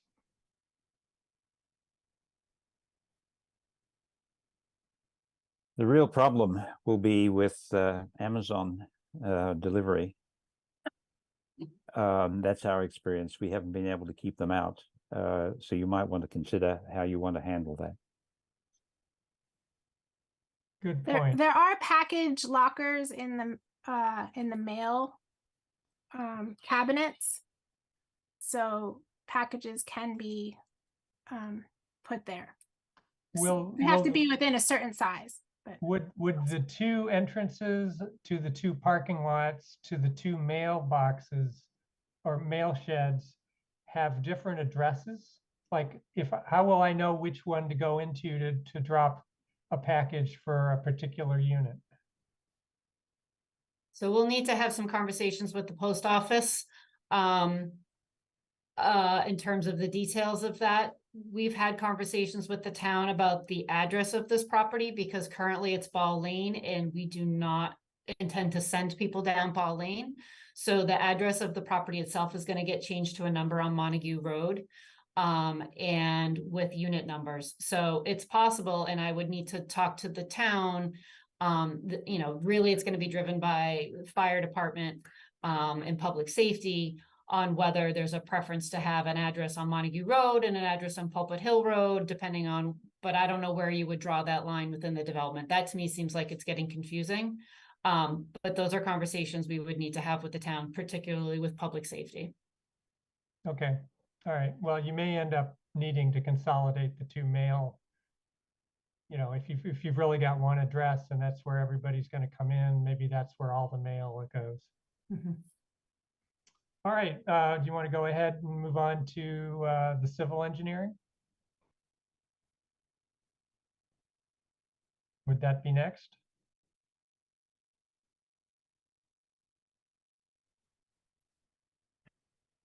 Perfect. I am happy to kind of jump in. Hopefully everyone can hear me all right. We can hear you well. Great. Well, nice to meet everyone. My name is Josh Klein. I'm a partner with Stonefield Engineering and Design. We're the site civil as well as the traffic engineer for the project. What is really nice about going behind such a strong landscape architecture team is they've really, done a lot of the work for us and talked about a lot of the fun stuff. So I will kind of touch a little bit more on some of the technical ideas. I'm happy to go a little bit deeper, into some of the technical elements, stormwater and grading, just as the board sees fit. But obviously, we are going to be working very closely with the contract. The first thing we kind of look at as engineers is really, how can we minimize impact to the surrounding area, to the existing natural features. And what we want to do is through the implementation of best management practices, stormwater measures and design is really ensure that there's not going to be an adverse impact to the surrounding properties, as well as the public right-of-way and really the community as a whole. So in this case, we have a really nice, opportunity to incorporate that. Only about 20% of the site is developed with impervious areas. We're maintaining a lot of green space. We work on a lot of projects, throughout the state where, we are kind of forcing more impervious area or really flooding a site with a lot of impervious, where in this, type of community, our goal is to create open space, create common areas, create opportunities to naturally kind of bring in stormwater. So what we had to do here was kind of come in and deal with a challenge. So the site changed grade by about 20 feet along both the frontages. We see grade change anywhere from 12 to 15 feet, depending on which roadway you're on. So we really have to be careful how we, kind of move runoff and move water to kind of ensure we can treat it. So, the main stormwater feature is kind of shown at the front of the site. It's a stormwater infiltration system. We are meeting pre-treatment through the implementation of deep hood and sumps. We also have a smaller infiltration system along the Montague Road driveway, just because, again, with all that grade change, it's very challenging to get water to this system over here. So that's going to kind of handle this driveway. The site is collected through an on-site conveyance system. We have a sediment forebay, and then it goes into this infiltration system. One of the really nice parts about this stormwater design, kind of in working with the team, is that idea of using native meadow species or native meadow grasses in the implementation of the infiltration basin. So as we kind of come up away from the public right of way, the site kind of climbs. And so what we're able to do is kind of slope up, and then we're able to kind of come back down to create the stormwater basin, which is really nice because from the public right of way, you're not looking into a hole, you're not looking into a stormwater basin. And by kind of incorporating these native grasses and species, it really will help the stormwater features kind of blend into the meadow that's there today. We are kind of reducing stormwater towards the back of the site. Again, there's a wetland that was kind of highlighted to the bottom of the page, as well as kind of a channelized wetland to the top of the page. So, we're kind of naturally improving runoff that's kind of today going to the bottom of the page. And then through the implementation of the infiltration basin, we're not only able to meet groundwater recharge requirements, we're able to meet kind of the buzzworld that we live in, as engineers, we talk about water quality. So we're meeting water quality through kind of pre-treating and then filtering the water through the infiltration system into the ground. So it ends up being, you know, kind of a really nice design. You know, these type of systems, you know, will have to be maintained, and that will be part of the condo association documents. But, you know, this type of design provides, you know, kind of a best management practice that can be here and provide, you know, a great stormwater management system. Utilities, again, utilities are available from both frontages. Sewer is coming from Ball Lane. We kind of have created a utility corridor through this spline that goes through the site. So that's where we're kind of able to kind of pull the utilities from. Again, happy to kind of go into that further, but, you know, our goal here is ensuring everyone has, you know, kind of, you know, safe connections and access throughout. You know, it was kind of vehicular movements were kind of touched on. You know, our office did run fire trucks as well as delivery vehicles and trash vehicles to ensure that they can safely get in and out of the site. We have already filed an access permit with the Mass DOT for the driveway along Montague Road. So we have started that process, and we're kind of excited to continue to work through them for their approval. You know, I think it was touched on, we are providing EV spaces. There'll be both EV spaces as well as EV ready spaces in both parking areas that are available. One of those spaces will be ADA accessible. So again, someone that is handicapped will be able to use the EV space. So those are really the highlights. You know, we're just starting our process with Conservation Commission. I think in a couple weeks we have our field meeting, and then I think maybe the week or the week after that we'll really start the kind of the hearing process. So we're excited to continue to keep moving. Again, I'm happy to answer any questions. You know, I could get as technical as the board would like, but it's a great project. We're really happy to be part of the team. All right. Thank you, Josh. Bruce. I'm curious about the EV charging stations. I think it's very important, very good idea, and and we have to look at this, I think, on all projects. But I've been thinking about this for other projects, much more than this generally, and I'm wondering here, which meter are these connected to? How is that handled? Because I imagine that you're not going to know which home wants to have an electric vehicle and whether you can connect to their particular meter. I imagine it's not possible. So how is it handled? So I know that it's probably something that's going to have to be kind of worked out through the condo association docs and Valley's team. But, you know, what we see a lot and what I imagine they'll incorporate a system like, I think it's upcharge or UCharge, where it's, you know, basically you can, you know, either sign in to your account when you use the charger, or it can be kind of a password enabled EV charger where it would kind of bill a master. But I imagine it's going to be separately metered, and individuals would have to kind of put in their information to use the EV charger. So again, it wouldn't be, you know, one home is paying for all of the EV for someone else to use. It would kind of be set up in a way that it would be kind of shared or used by the individual. Hey, Josh, I see that Tom Chalmers has his hand up. Maybe he knows more details. Yeah, hi, I'm Tom Chalmers. I'm a partner at Austin Design. We're the architects for the project. So we have, there's a separate meter at each shed that will control the lighting and the EV parking.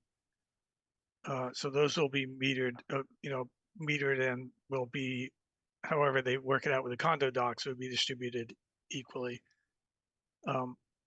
The EV parking can be set up either to just be free, or to have a charge system that you would set up with an account.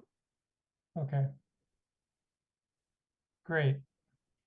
Bruce, you still have your hand up. Are you? I do have other questions, but maybe I'll let someone else go. All right. Well, Janet. I don't have a question. I just have a positive comment, which is I appreciate the buffer zone around the wetlands is larger than we require. because, buffer zones basically don't really work for wetlands what we have. They need to be bigger. And I've seen projects come that actually the buffer zone has a parking lot in it, or it's sometimes a building. And so I just appreciate the respect for the site and the design to give the wetland a chance to be a wetland and the animals and plants to be there. So I just applaud that. And I just want to recognize that. All right, thank you, Janet. Let's see. Well, Bruce, go ahead. Are they site questions? Because I'm wondering, I'm actually thinking we're after 8 o'clock. We usually take a 5-minute break at this time. And so maybe if your questions are about the site, let's go ahead and go through those. Then we'll take a 5-minute break and then we'll continue with the architecture. Okay, their site, I'll do 2 of them. First of all, just to conclude on the concern that I expressed for that you asked first, Doug, and that on the control of traffic through the pedestrian service emergency traffic lane.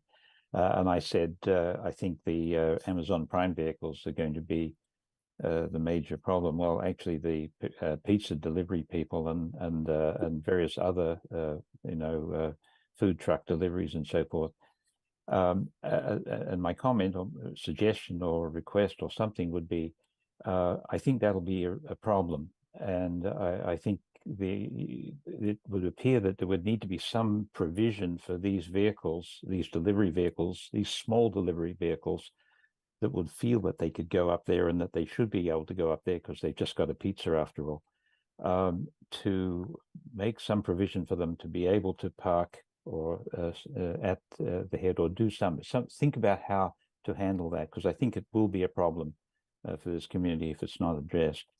Secondly, the mailboxes, a further comment more than a question that I've noticed in our community that mailboxes, and we don't have a common house here, so this is really we're quite a comparable community in that regard to the one you're proposing.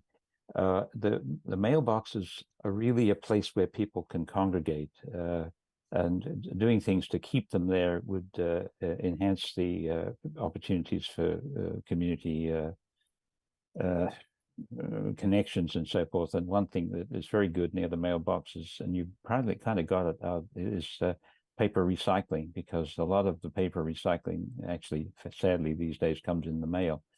So giving people the chance to sort through their mail at the mailboxes, it holds them there. The more opportunities for conversations with other people who are coming to collect their mail. So think about how seriously about the mail area, not just as a perfunctory provision for where you get your mail, but as an opportunity for community connections. It's a real opportunity, and like us, it might be the only opportunity that's structurally there. That's it for now. I'll wait until we hear from Austin Design. Okay. Any more comments at the moment? Otherwise we'll take a 5-minute break and come back. All right, I don't see any hands up other than Bruce's, and that'll come down eventually. So the time now is 8:16. Please turn off your video and mute yourself, and turn on your video when you come back in 5 minutes at about 8:21. Thank you.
Okay, I have on my clock 8:22, so y'all come back now.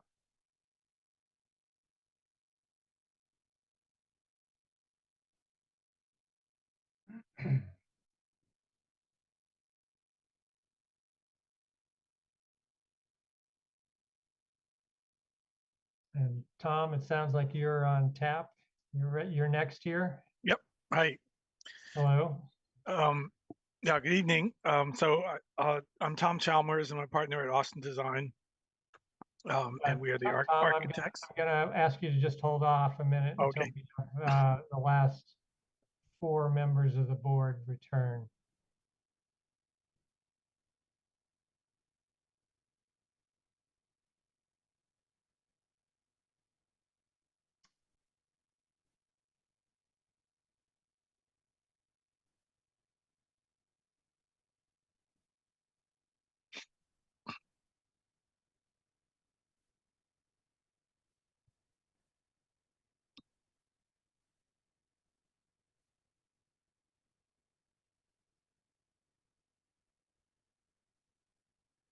Doug, I just wondered, are you keeping a running list of recommendations or?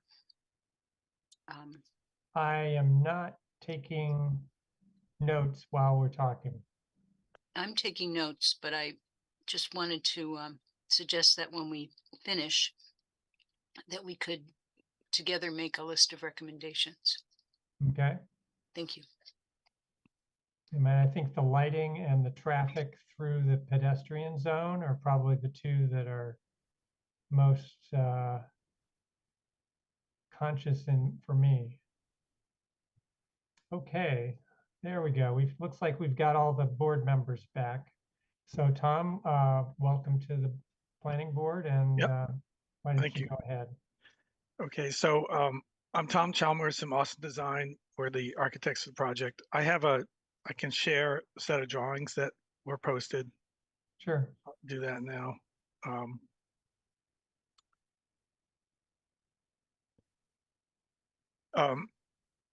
Can everyone see that? Yes. Yeah, this first screen was actually not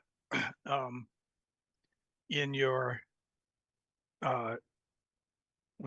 set. I thought before I get into details of buildings, I might start and look a little bit about how we got there.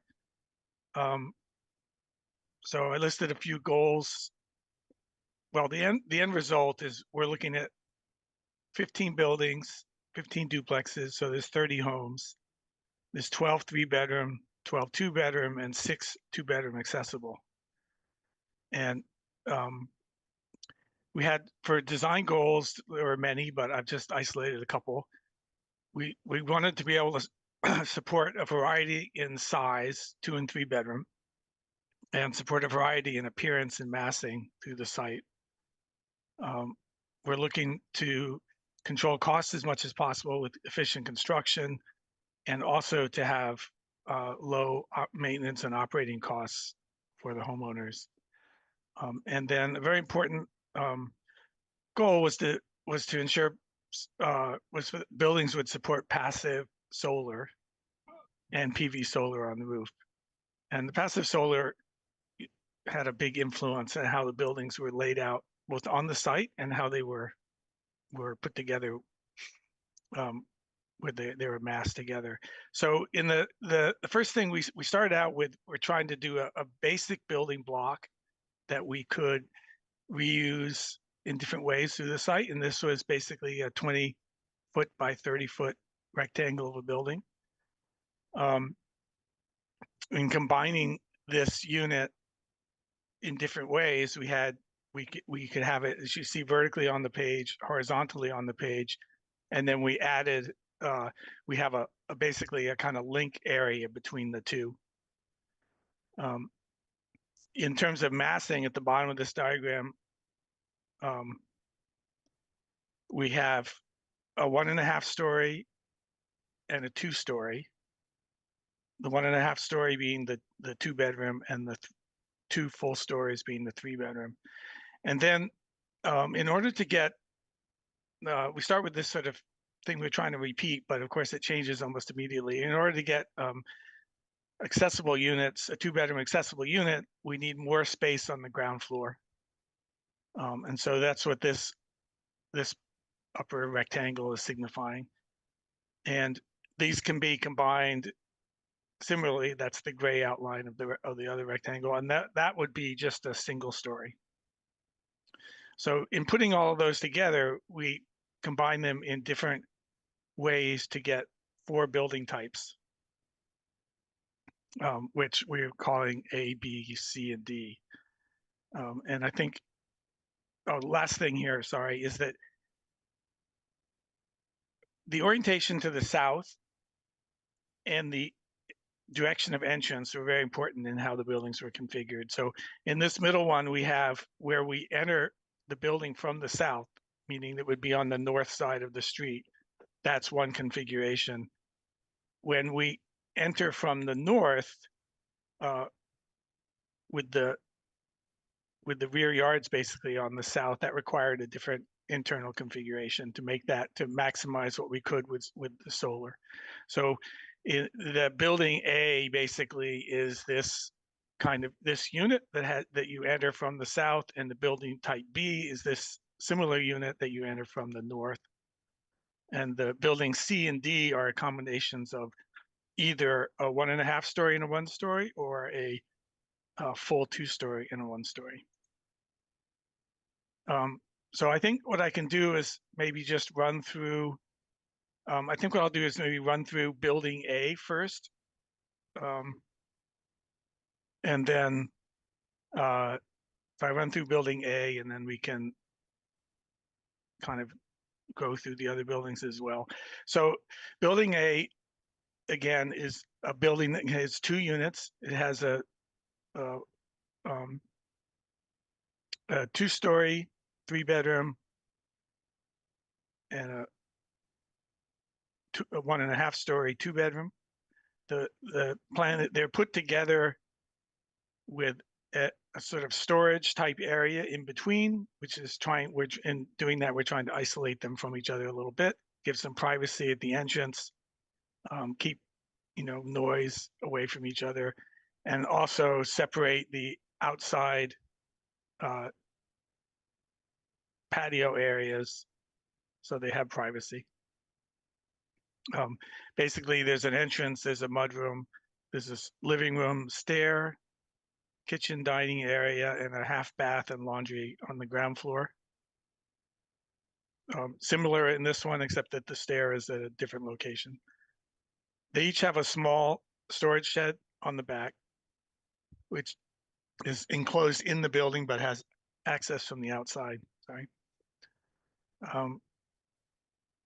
On the second floor, hold on one second.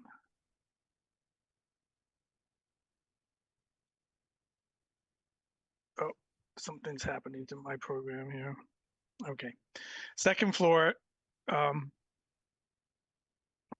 This unit down on the left is the unit with the 2 bedrooms.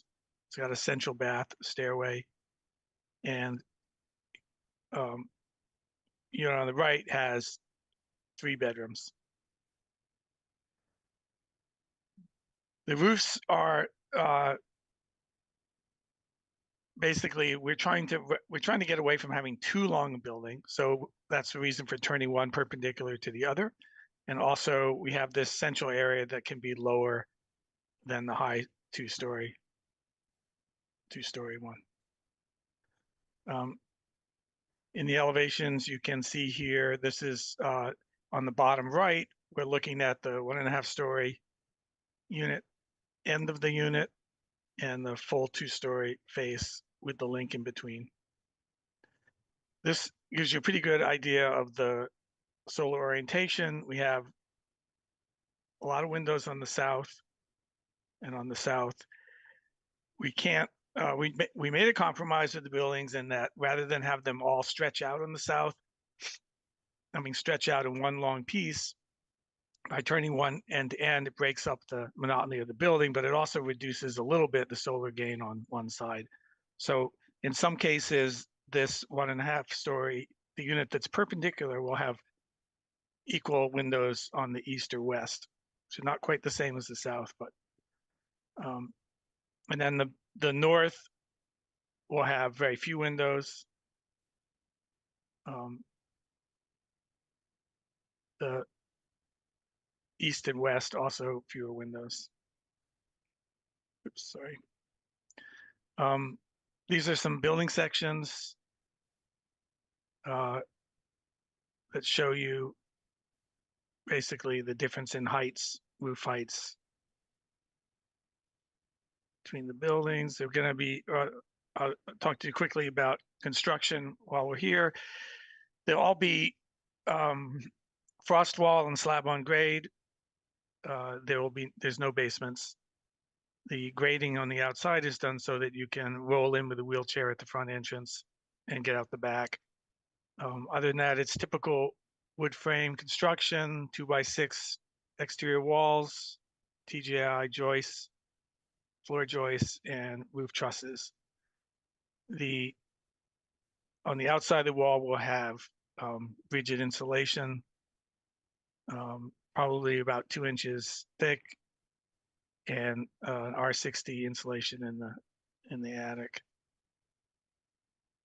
Slabs and foundation are heavily insulated as well. And here are some exterior elevations. Front porch, all the units have a front porch. In this case, this is the south side. This is where you enter.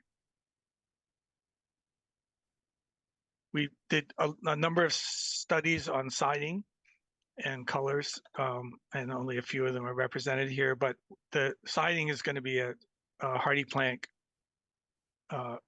combination of clapboard and their other possible sidings, which is hardy plank board and batten. There's also used hardy plank shingles. I think we're leaning towards using standard colors, some hardy plank, so that these buildings they come pre-painted, they don't need to be painted. This is a foundation plan, simple plan. So following up on this is building B. And here, the difference here is just that this building is flipped around so that you're entering from the north. So the porch is to the north this time, and the windows are on the back privacy side. There's more building B units on the project than there are building A. And again, it has a split between a 3-bedroom and a 2-bedroom.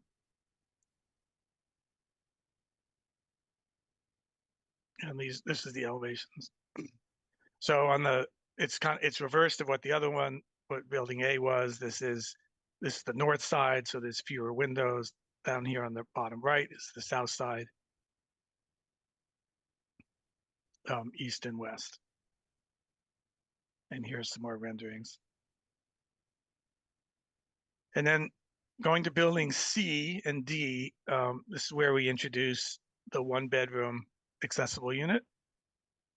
The difference between C and D is that on the standard side, the C's are 1.5 bedrooms.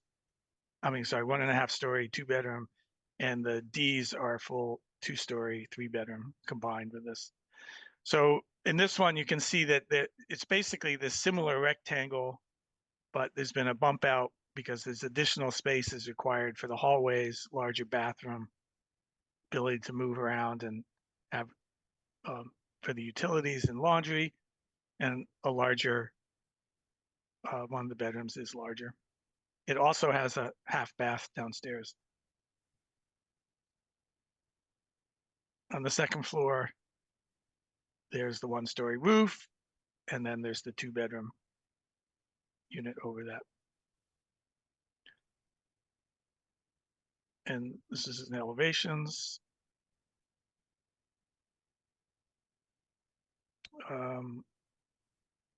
And renderings. And then building D is basically the same thing. It's exactly the same on the accessible unit side.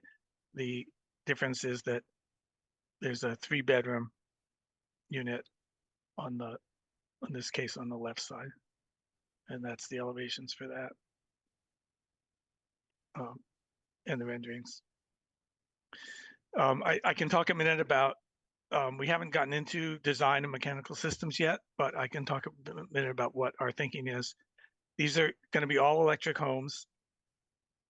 They will be, we're going to be trying to get very high energy ratings from them, get some mass save incentives programs. So they will they'll have heat pump water heaters for domestic water, and they will have a combination of individual mini split and ducted mini split systems for heat and air conditioning.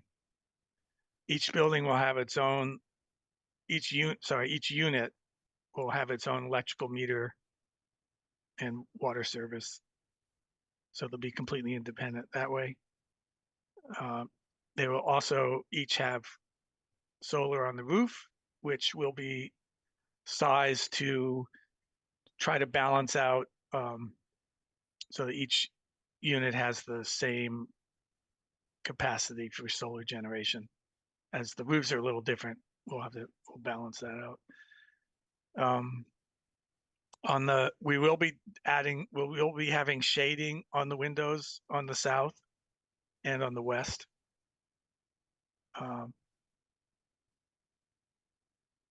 To reduce solar gain in the summer months and still let as much as possible get back in the building during the winter.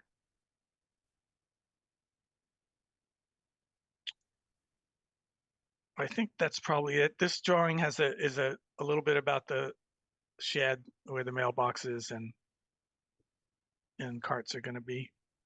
And each one has a closet off the back that will be where the electric meter will be. And then one of them on the site, there is going to be a water hydrant on the site for potential gardening use, and the one that's near that, which is in the northeast parking lot, will have a water service coming to that as well. So I'm sure there's a lot more, but I'm willing to take questions now. All right. I'm going to I don't see any hands, so I'm going to start with just a couple questions that your elevations brought to mind. Yep. Let me pull that back. Will the condo association be responsible for the maintenance of the exterior siding and the roofing and the heat pumps and the maybe will the condo association receive the credits for the PV? How will all of that be divvied up between the owners and the association? Yeah, so all of these things are probably still a little bit under discussion. The PV will be directly linked to the individual owner and the meter, so that they will have their own electric meter and their own offsetting solar with that. Okay. I think, we've talked about both ways, but one is to make each owner responsible for their own unit. The other is to combine them. It gets a little, it gets a little tricky in this joining piece here, because basically the line of ownership is down the middle. Okay. So I don't know if it's something that's under discussion about how those documents would be written up. There's pros and cons to both ways that I can see. Okay, great. Other questions? Bruce, I'm expecting some from you. Okay. I do have a few.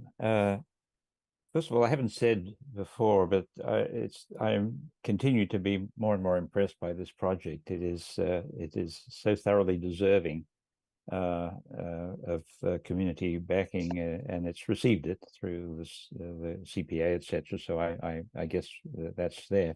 But digging in still further, the first of all, I now saw the storage sheds for the first time. I see how they are, and they are extremely small. And they, again, relating to our experience, we ultimately built a shared storage building as a community endeavor. We have a homeowners association as well, probably similar to what you will structure. It might be worthwhile to identify a site or a couple of sites for such a supplementary building, simply to make it easier for the homeowners association to decide. Otherwise, it might be very difficult for a group of 30 homeowners to come upon an agreeable site. So if you were to designate that a couple of sites for potential future common storage sheds, I think particularly, for example, if you're intending to have a garden up there, I can just see all sorts of common equipment or even private equipment and things that would not fit into those storage sheds at the rear.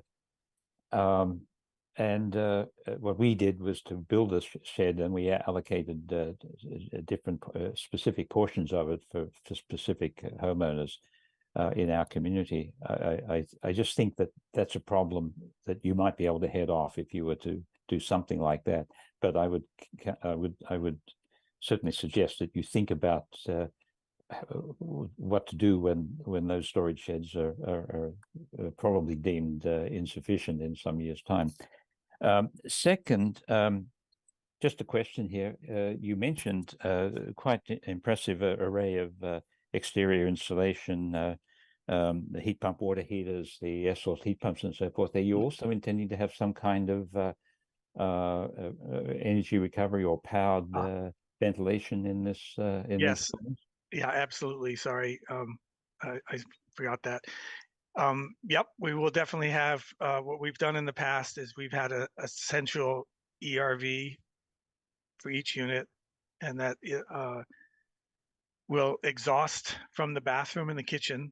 Bathrooms and kitchens will be exhaust, and then there'll be air, the return air would be distributed to the bedrooms and common spaces. Mm-hmm. In the case, if we end up using a ducted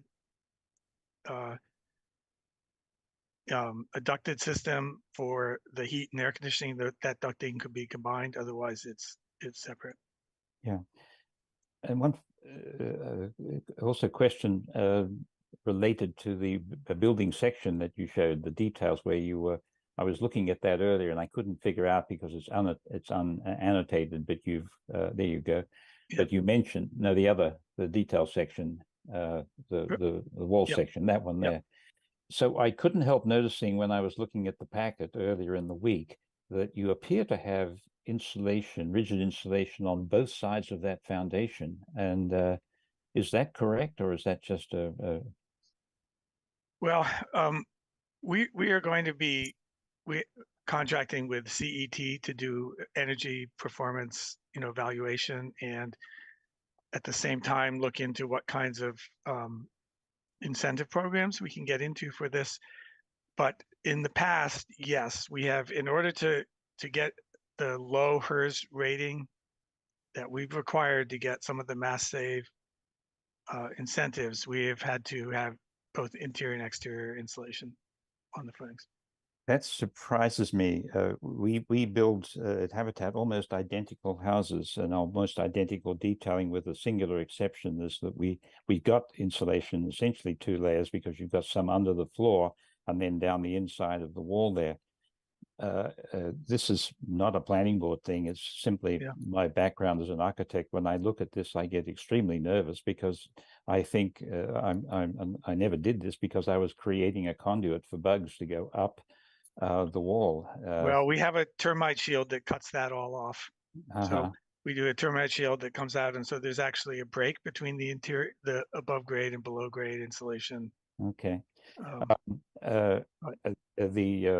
If you end up ditching that, which we've been able to do quite successfully, and we're at tier 2 or the upper tier of Energy Star, and we've gotten a net zero HERS rating on the houses we're doing in Northampton at the moment. The only difference would be that the perimeter insulation at the edge thickens so that it's 2 inches instead of 1, and it gives you a little less support for the plates, but that's sufficient. Anyway, this is probably way outside Yeah. this Well, conversation, but I can't avoid mentioning it because it's so close to what we've been doing identically. Yeah, it's very. Oh, I was just going to say that it's very interesting. We definitely want to engineer this. We don't want to over-engineer it and over-design it because cost is very important. So, but at this point, we have not gotten into how the actual performance will be. Yeah. Okay. I'll shut up on that, and I think I'll shut up. Yes, I think that's our. Yeah, I think for the moment, and maybe for all, that's it. And so it is for all. I commend you all for a very worthy project. All right, thanks, Bruce. Johanna, you are next. Thank you. And apologies if I missed this, but where in your drawings are the exterior components of the heat pumps? So yeah, okay, I think I can. So got it. Okay. I've got 2 utilities. So I've got a heat pump here, and I've got electric panel space here. Thank you. And that right now that is schematic because I don't know exactly how that would be sized or whether we'll need to, but that's what we have. All right. Anything else, Johanna? Nope. Let's see. I don't see any other hands. Oh, Janet. I was going to agree with Bruce on this, that the sheds are too small. I don't have a garage, and I know that, you know, we use it for bikes and sleds and gardening stuff. And, you know, there's no basements on these. And so people will need to store their sort of extra stuff that, especially if you have kids, seems to materialize almost out of thin air. And there's a low income housing project in East Amherst, and I have a friend there, and like has a tiny shed, and it's just full of stuff that's always sort of tumbling out. And so I would just see if you can make those a little bigger. I know you're trying to keep costs down, but if you have no other place to store outdoor equipment or bikes or, you know, whatever, it's gonna be filled up very quickly. And then I just as a word of warning, I think we're gonna, if you have sort of outdoor heat pumps and all those compressors, and they're facing a public way, the ZBA or Nate Malloy will want you to screen it with shrubs or something. And so ever since that, we had a meeting about that, and I just noticed everywhere in Amherst all these new things are, and it'd be nice if they were screened. So, and it could just be shrubs. All right, thanks, Janet. I will echo what others have said. This looks like a really great project. Mm-hmm. And I hope you just sail through the ZBA.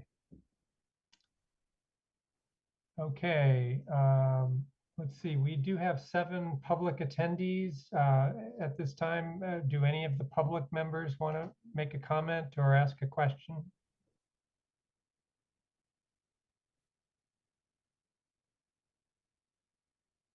All right.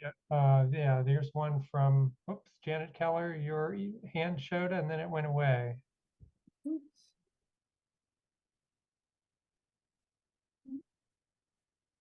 Hello, Janet. Hi. Hi, we can hear you. Please remind us of your address. Sure. 120 Pulpit Hill Road, and it's diagonally across from this project. And I just want to say again that I've been impressed by all aspects of the community building, the energy saving and energy producing ability, and would particularly like to thank Valley CDC for the community outreach and the interchange there of ideas. We're thrilled to have and the BIPOC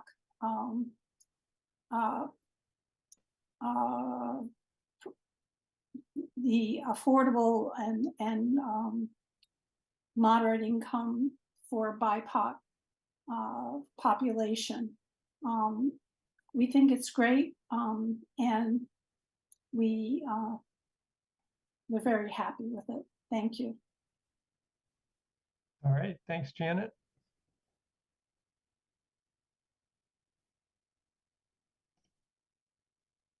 Okay, that was the only hand I saw from the public, so maybe we'll come back to the board at this point. So any other comments from the board? I have written down just a few topics that it seemed like got a fair amount of attention. One was about the lighting and whether it could be reduced. One was about the control of vehicles through the pedestrian zone. There seemed to be a recurring comments about the yard storage, the yard equipment, and whether that was adequate.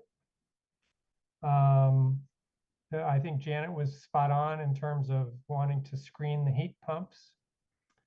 And then, although Bruce is the only one that said it, I would certainly agree that identifying a location for one or more common buildings would be a good thing to do. I think it might ease the permitting in the future if the permits that the town grants at this time include, agreement that is a reasonable place for a building in the future, so that simplifies it later.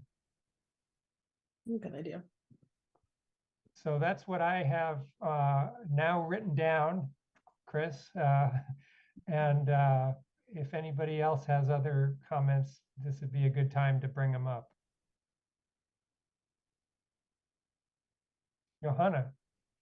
I don't know how actionable this is, but Bruce had brought up the idea of just thinking about the mailbox area as more than just a place where people get mail.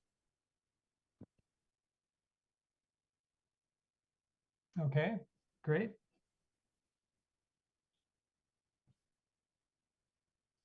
Bruce, your hand is back up, I think. Yes, it is. I noted a question that I'd written down from my review earlier in the week, and this is probably for you, Peter. The snow storage on the parking that comes in from Pulpit Hill is not as conveniently located as it is for the snow storage from the parking adjacent to Montague Road. I see the need for that, but it would appear that in order to store the snow where you've noted that you would have to control, at least during the snow event, parking or the absence of parking on 5 parking areas. And that intrigued me. It didn't seem to be thoroughly workable, but I know you people are very thoughtful, so I imagine you've got an answer as to why you put it there. Gosh. Perfect. Yeah, I'm happy to help. Snow storage always becomes tricky when kind of designing around some different elements. So let me share the site plan on my screen and just talk about the area. So, I think, this area here obviously is nice, having the dead end. So in this area over here, we are sensitive to the fact that there's a resident kind of to the right-hand side. So, again, if, not taking into account our surroundings, being able to put snow storage behind, some temporary spaces is always ideal. But we've really tried working very closely on this project and kind of taking into account all of our adjacent properties. So it makes the snow storage, putting it on kind of the inside or to the left of the parking area desirable. The trash enclosure is set back, so it would allow equipment, it would allow snow to be kind of staged within this kind of large open area in front of the dumpster, and it could be kind of moved and pushed back into the parking. And then again, in an event where they're able to, have one or two or a few of these parking spaces open up, it'll make it a little bit easier for the company to move around. But again, what's nice is these are temporary spaces which would give the snowplow kind of plenty of room to kind of work in. And then there's some of that temporary staging that can be used in front of the dumpster to be able to move snow behind the parking spaces. But we do want to be careful, and we're pretty sensitive to our kind of our closest neighbor, at least along Pulpit Road, which is why you don't really see it along that edge of the property.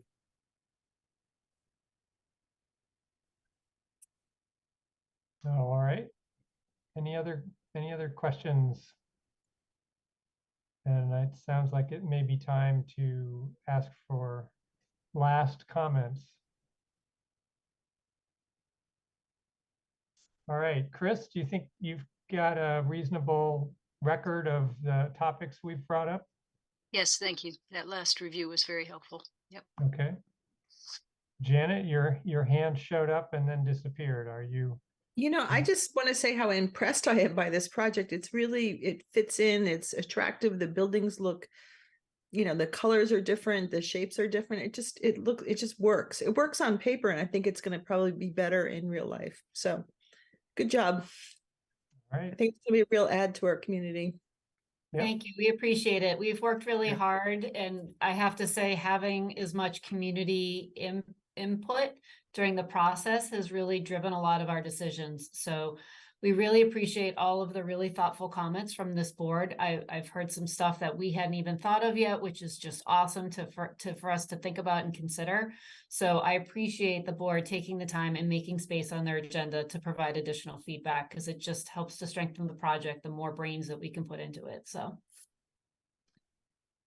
Great. I'm going to ask one more question. Did you try to fit more houses on the site? And why did you draw the limit there? it's a good question. On one of the community meetings, there were a couple of individuals that were in the background going, more housing, more housing, more housing. And I think the site just lends itself to this number. It's like a gut feeling, like 30 just feels like the right number. And we want to be able to preserve as much of the site as possible in terms of its open space and what the natural conditions that are already there. It just feels like it was the right number. We did, after that community meeting, we did have like a little conversation among the team, like, should we try to push more in here? And, the land sort of tells you what it wants. I mean, the groundwater is high, the stormwater has to fit in there. And so the land is telling us this is the right number and this is what makes sense. I think there's also financial sides to it too. Again, the cost of construction is so high that any additional square footage that we add to the project is just gonna up the costs. And as I noted before, we don't have a lot of sources to go to for this project. There's really only one public source that we're able to tap. So in addition to local money. So it just makes the financing tricky, the more houses you put in there. But I just think that this is the right number. I don't know if the other members of the design team want to add to that, but. Okay, doesn't sound like they do. All right, so thank you very much. And as we've talked about, I think Chris will put together a letter that records a lot of what will show up in the minutes from this meeting in terms of the topics that were discussed, and we'll send that over to the ZBA. Good luck, and thank you for coming. Thank you. Have a wonderful evening, everybody. Bye. Bye.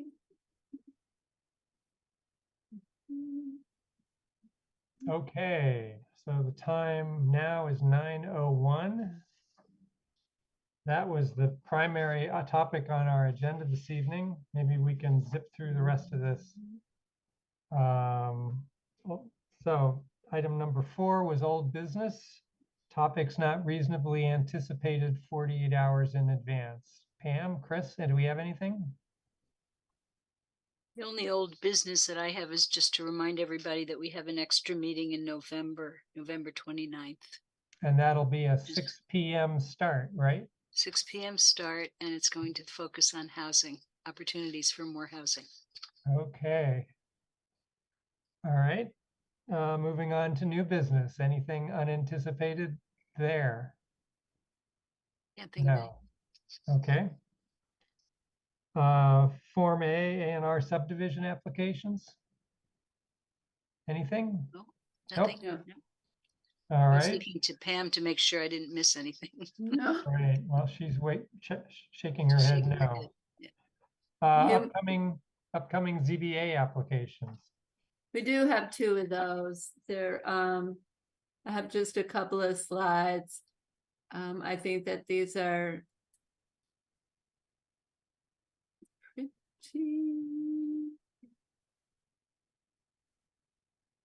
They're going to be pretty easy cases.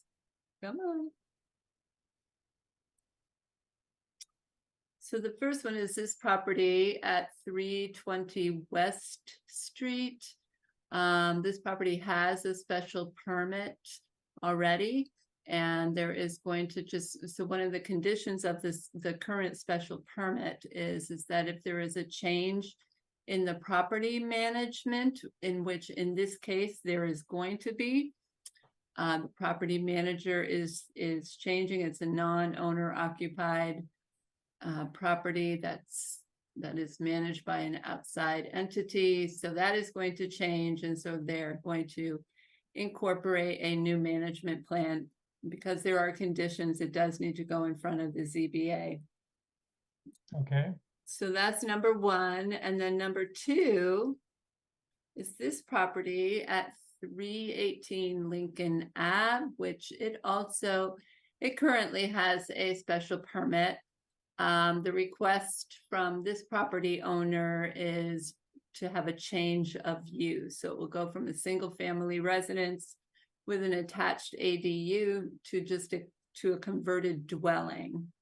And so in the main house, there are 4 units, and in the small ADU, there is 1 unit. At this point, it is owner occupied. It's all family, and I'm not aware of any change in that. Okay. Okay.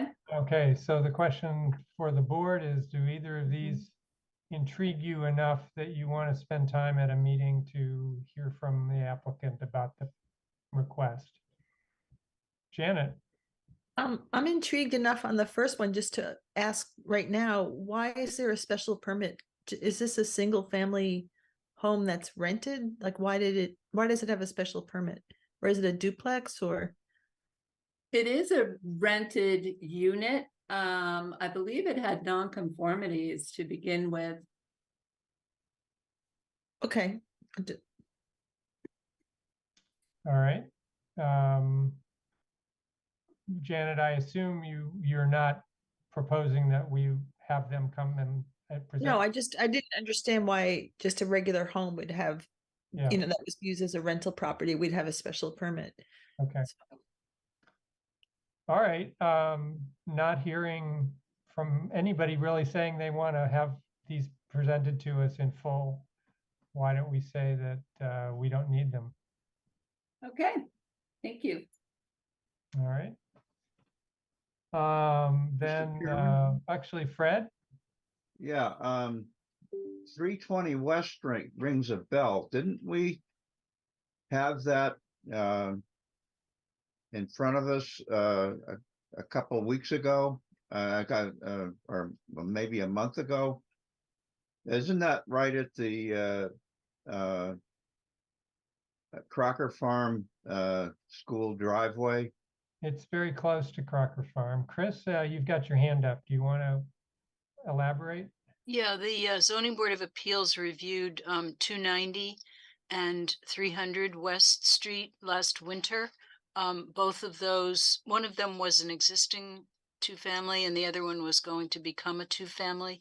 So that might be what Mr. Hartwell is thinking about. And those are right nearby where this house is. I think this house might be south of those two houses. So That may yes, be the, I you did remember look- one that I was questioning the accuracy of the town map because it looked like it was closer to the property line. I remember we had a little back and forth I on that. remember that conversation, Fred. I'm Yeah. not sure. I I- don't remember which property. I think this might be the house that there was a question, I had the question about the accuracy of the town map.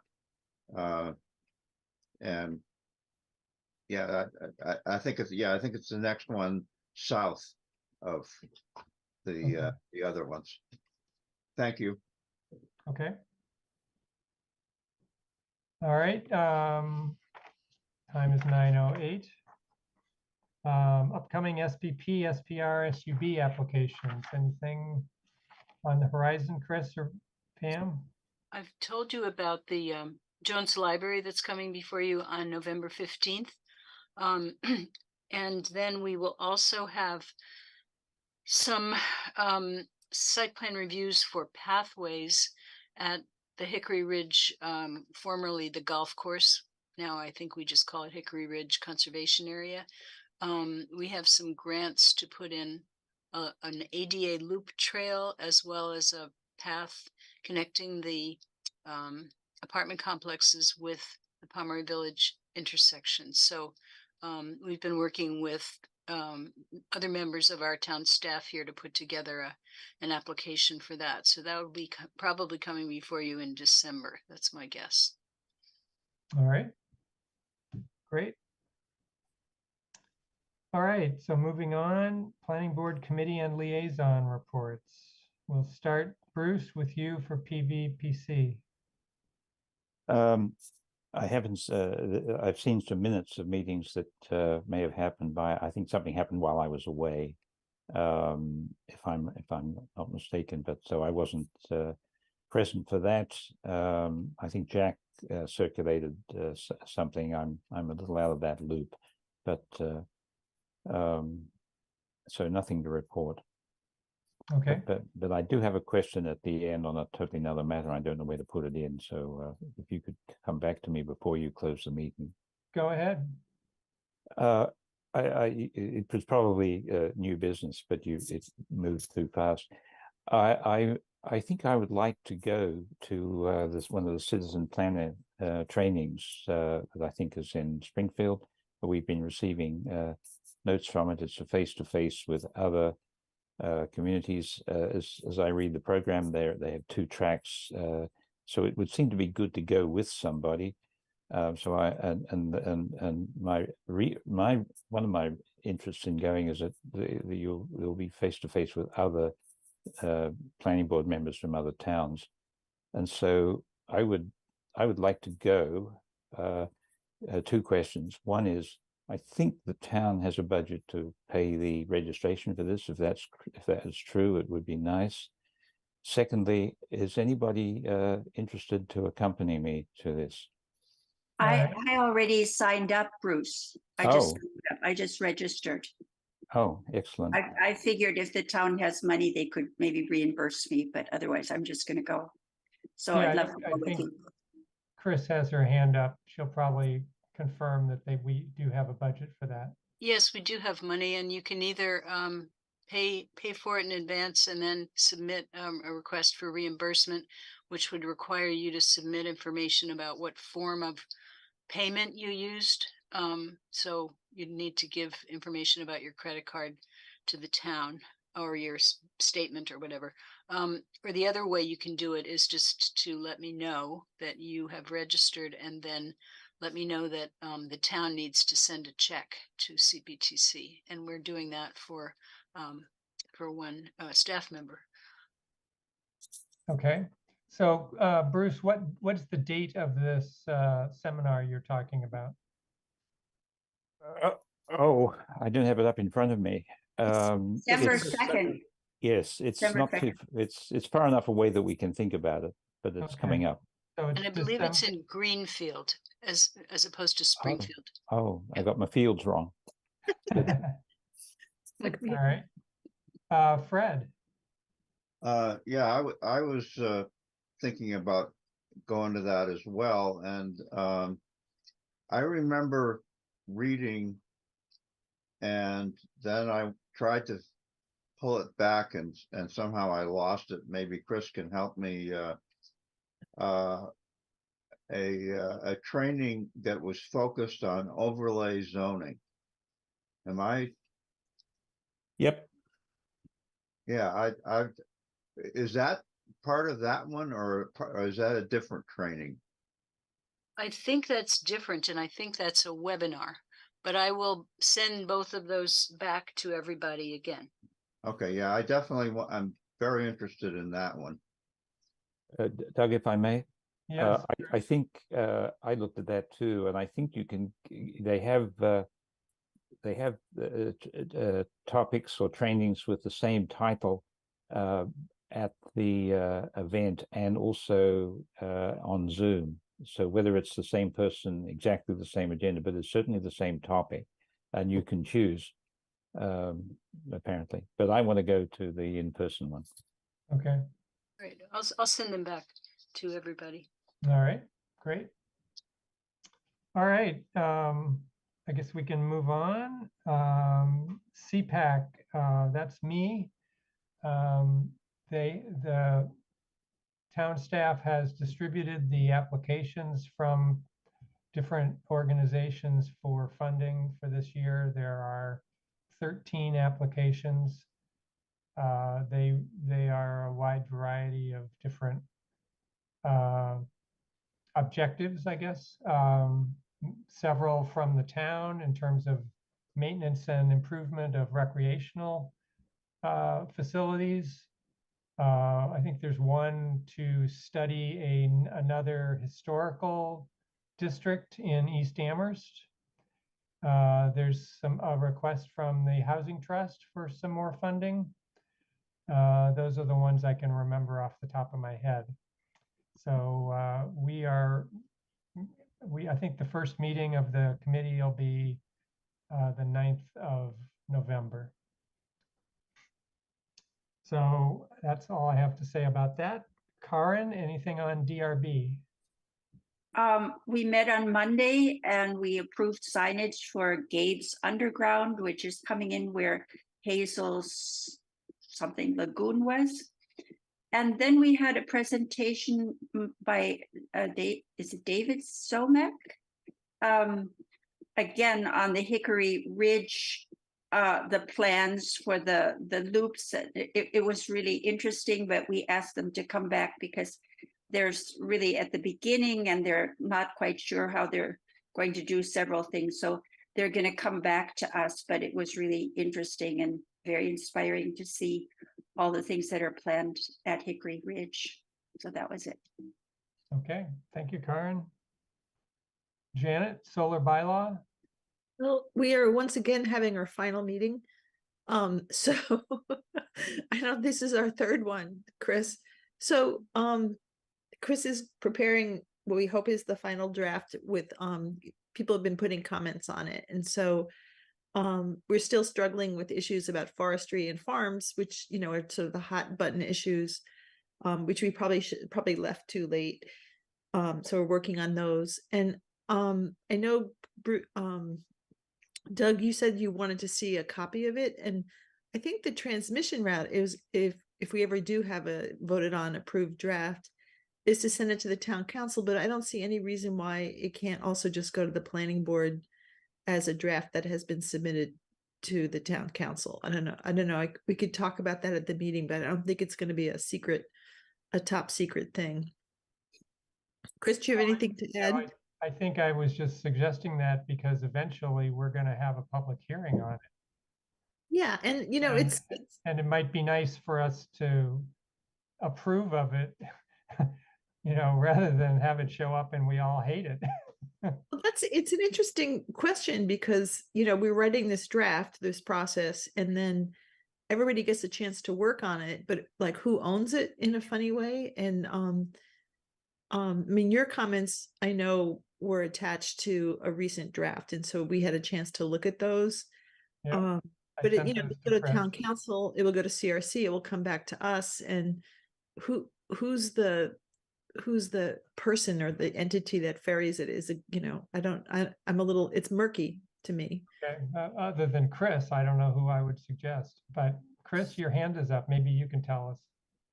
Well, I have been pondering about exactly who it's going to go to. I think the initial thought was that it would come out of Solar Bylaw Working Group and then it would go to staff, namely the fire department, Stephanie Ciccarello, who's the sustainability director, the building commissioner, Nate, who's the senior planner. And you know, they would have a chance to comment on it and then it would go to town council. I think it's probably going to go to town council before all those staff people have a chance to comment. And what I'm currently planning is that it'll go to town council in its kind of, I don't want to say raw, but in a form that isn't ready to be adopted. In other words, Janet knows that we haven't yet put in like paragraph numbering or, you know, many different things that you often see in a zoning bylaw when it comes to town council to be adopted. So it's going to come to town council in a kind of a raw state. And then my suggestion to them is going to be that they send it off to CRC like has been done in the past to work on actually putting it into a form that can be then sent back to town council and go to planning board and CRC for public hearings. And somewhere along the line, we're going to have it reviewed by those entities that I mentioned earlier. Okay. But we are zeroing in on the final draft. I've been working on it all week and we're expecting to have a meeting about it next Thursday, the 9th. Is it next Thursday, the 9th of Yep. I think it is the 9th of November. Yep. Okay. All right. Chris, anything on CRC? I don't have anything on CRC, no. All right. And then I don't really have anything about a report from chair. Are we having a meeting in 2 weeks? We are. We're having a meeting about the Jones Library in 2 weeks. Okay, so that'll be when that shows up. All right. Great. Chris, do you have any staff report? Well, I don't know if I've told you about this, but we have been looking for a housing planner, an associate planner to help Nate Malloy with all the housing issues. And so we finally found one. We hired somebody and he's going to be starting on November 6th, which is Monday. And we're very pleased about that. And he seems to have good qualifications and he knows a lot about affordable housing. In fact, he's on the board of the Valley CDC. So that shows you how much he knows about affordable housing. So yeah, so we're thrilled with that prospect and looking forward to working with him. He's part-time and he's funded by, what's he funded by? Housing Trust and CPAC, I believe. Part-time, 22 hours a week for 3 years. Okay. Great. All right. I have 9:20 and unless anybody has anything else, thank you for your time tonight. See you in 2 weeks. Bye-bye. Good Bye-bye. night. Thank you. Thank you, everybody.